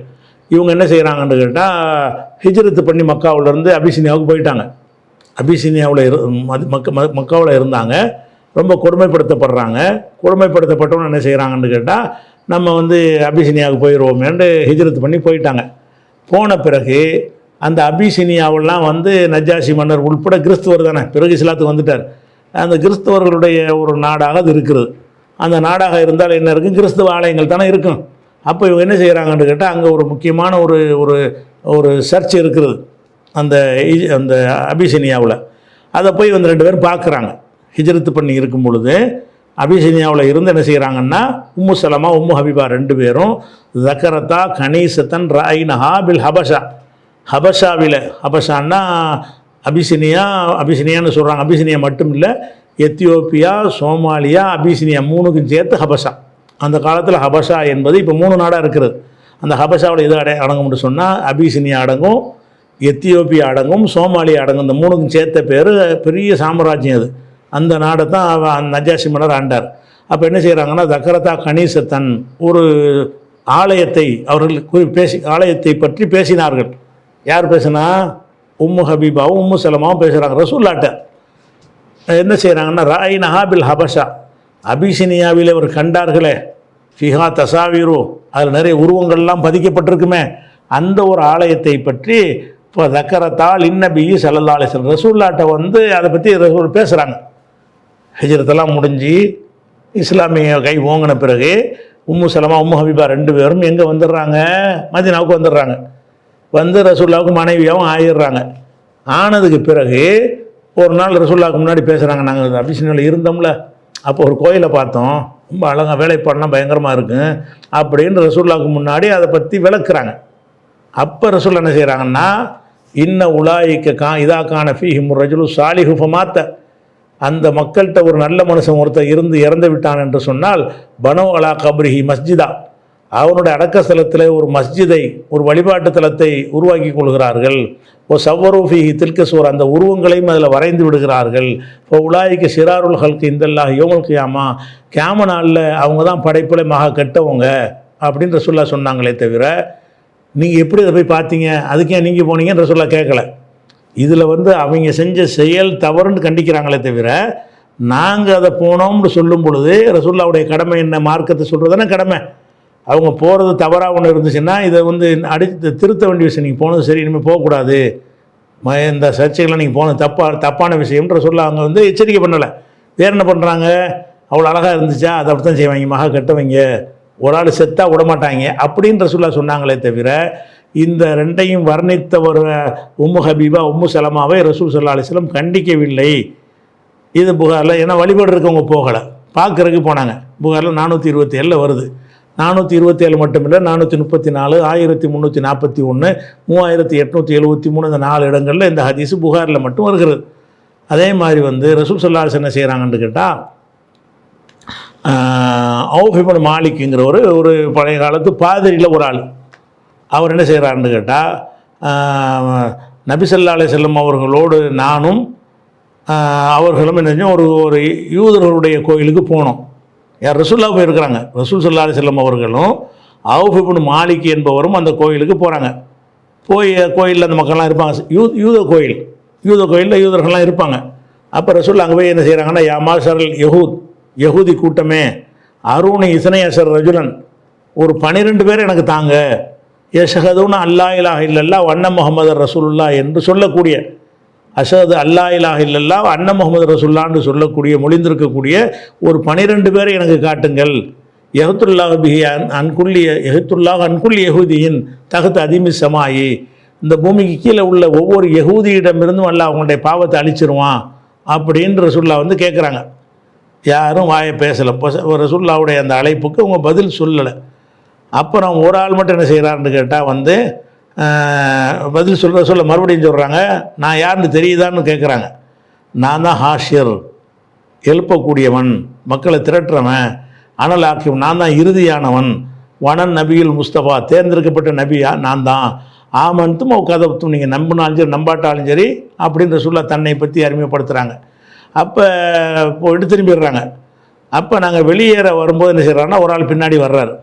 பின்னாடி வந்து, நெல்லு முகமது நெல்லு, நீ சொன்னது சரிதான், நீ தூதர் தான், இறை தூதர் தான் அப்படின்னு சொல்லிட்டு என்ன செய்கிறாருன்னு கேட்டால், நிப்பாட்டி வச்சுட்டு அந்த மனிதர் சொல்கிறார், யூதர்கள்ட்ட சொல்கிறார், யூதர்களே என்னை பற்றி உங்களுடைய அபிப்பிராயம் என்ன அப்படின்னு கேட்குறாரு.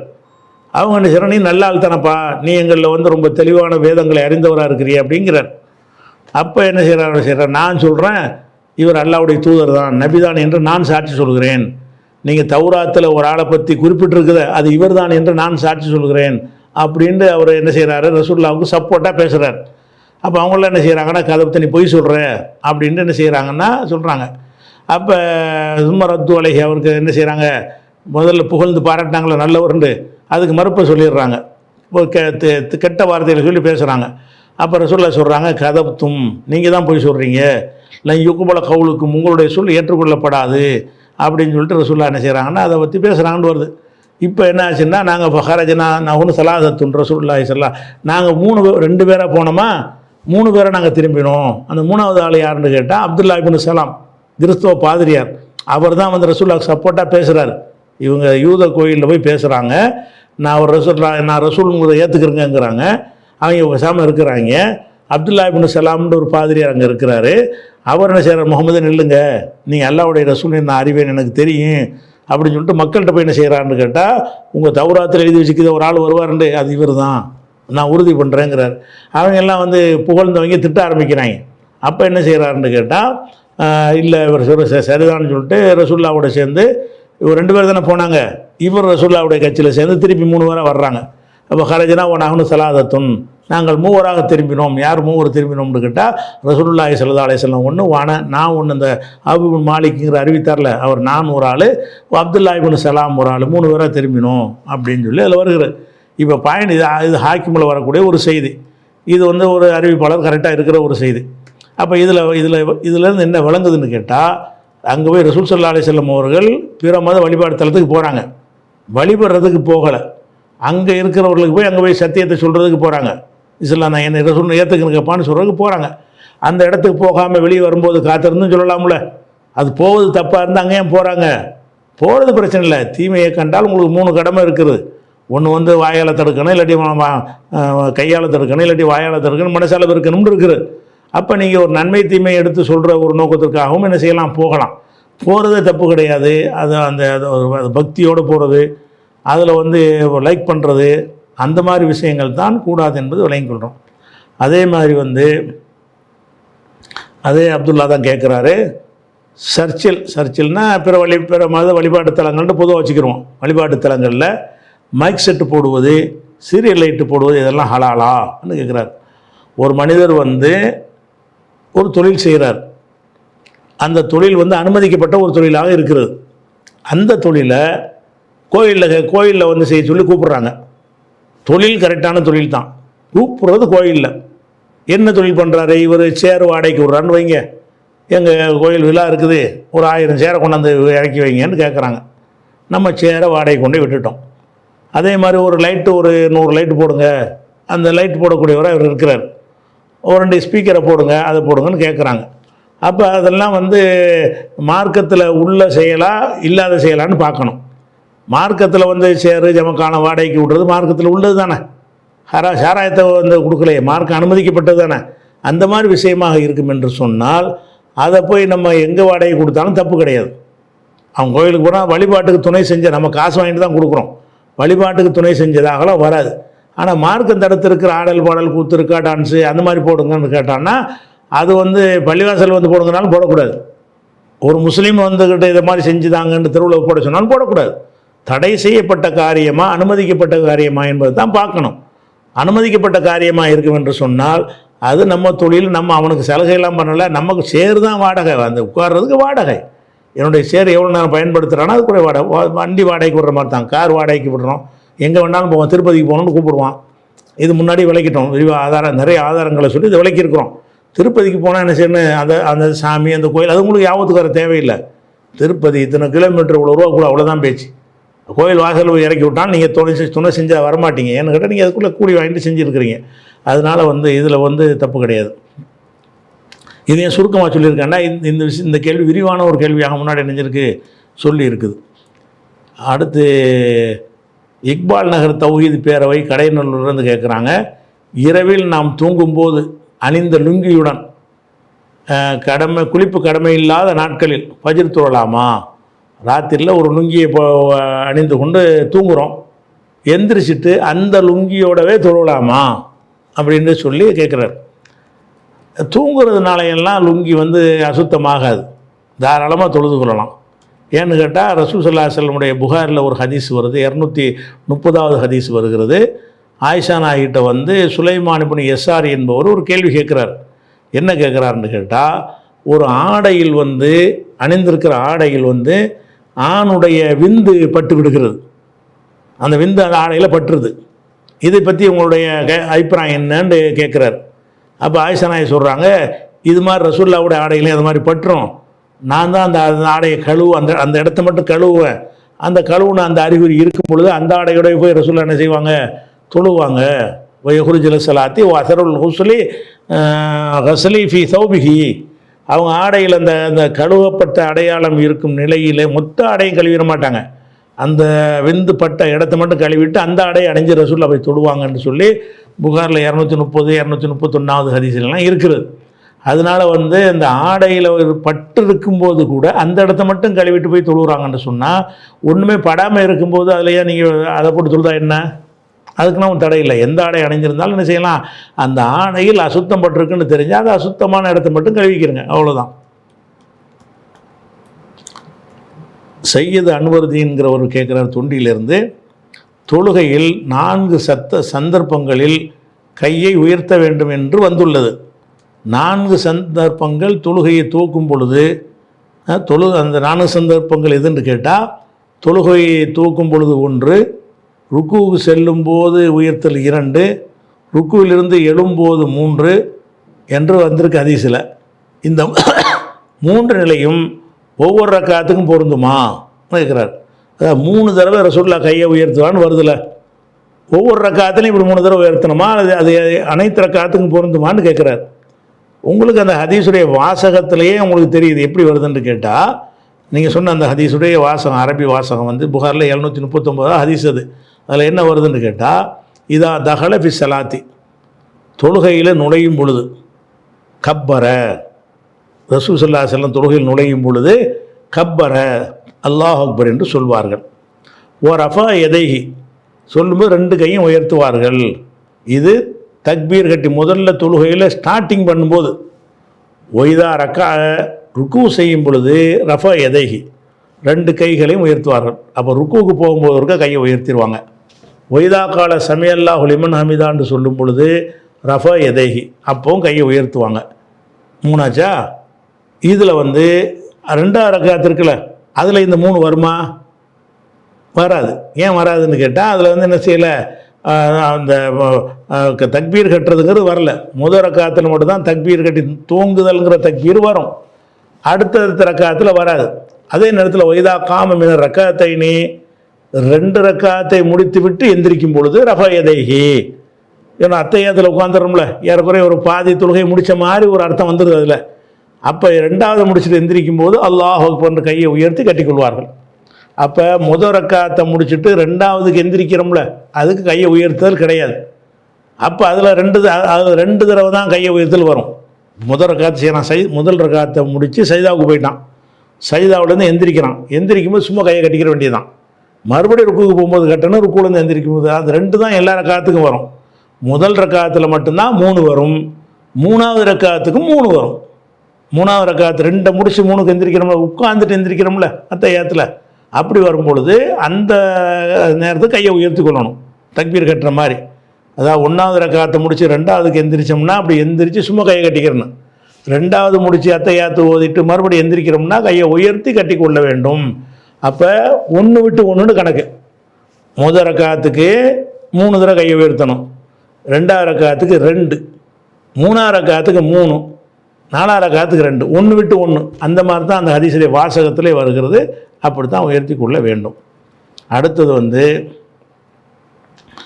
சமீம் என்பவர் கூத்தானிலிருந்து கேட்குறார், ஓமானிலிருந்து கேட்குறாரு. கூத்தானில் இருக்கார சகோதரர், தொழும்போது சிலர் வாய் அசைக்காமலே மனசுக்குள் ஓதுகிறார்கள், இது சரியா? சப்தமில்லாமல் வாயு அசையுடன் தான் ஓத வேண்டுமா அல்லது மனதுக்குள் ஓதலாமா? அதுபோல் தனியாக தொழும்போது சத்தமிட்டு ஓத தேவையில்லை சத்தமிட்டு ஓதுவதை பின்னால் இருப்பவர்கள் கேட்க வேண்டும் என்பதற்குத்தான் என்று ஒரு கேள்வி பதில் நிகழ்ச்சியில் கூறினீர்கள். லுகர் மற்றும் அசர் தொழுகைகள் இமாம் மெதுவாகத்தானே ஓதுகிறார், மக்களுக்கு கேட்க வேண்டும் என்பதுதான் காரணம் என்றால் இந்த வக்துகளிலும் சத்தமிட்டு ஓத வேண்டுமா, விளக்கம் அளிக்கும்னு கேட்குறார். இப்போ முதல் விஷயம் என்னென்னு கேட்டால், இப்போ தொழுகையில் ஓதுறோம்ல, சத்தம் போட்டு ஓதுறதுல பஞ்சாயத்து வராது. சத்தம் போட்டு தான் ஓதிடுவோமே.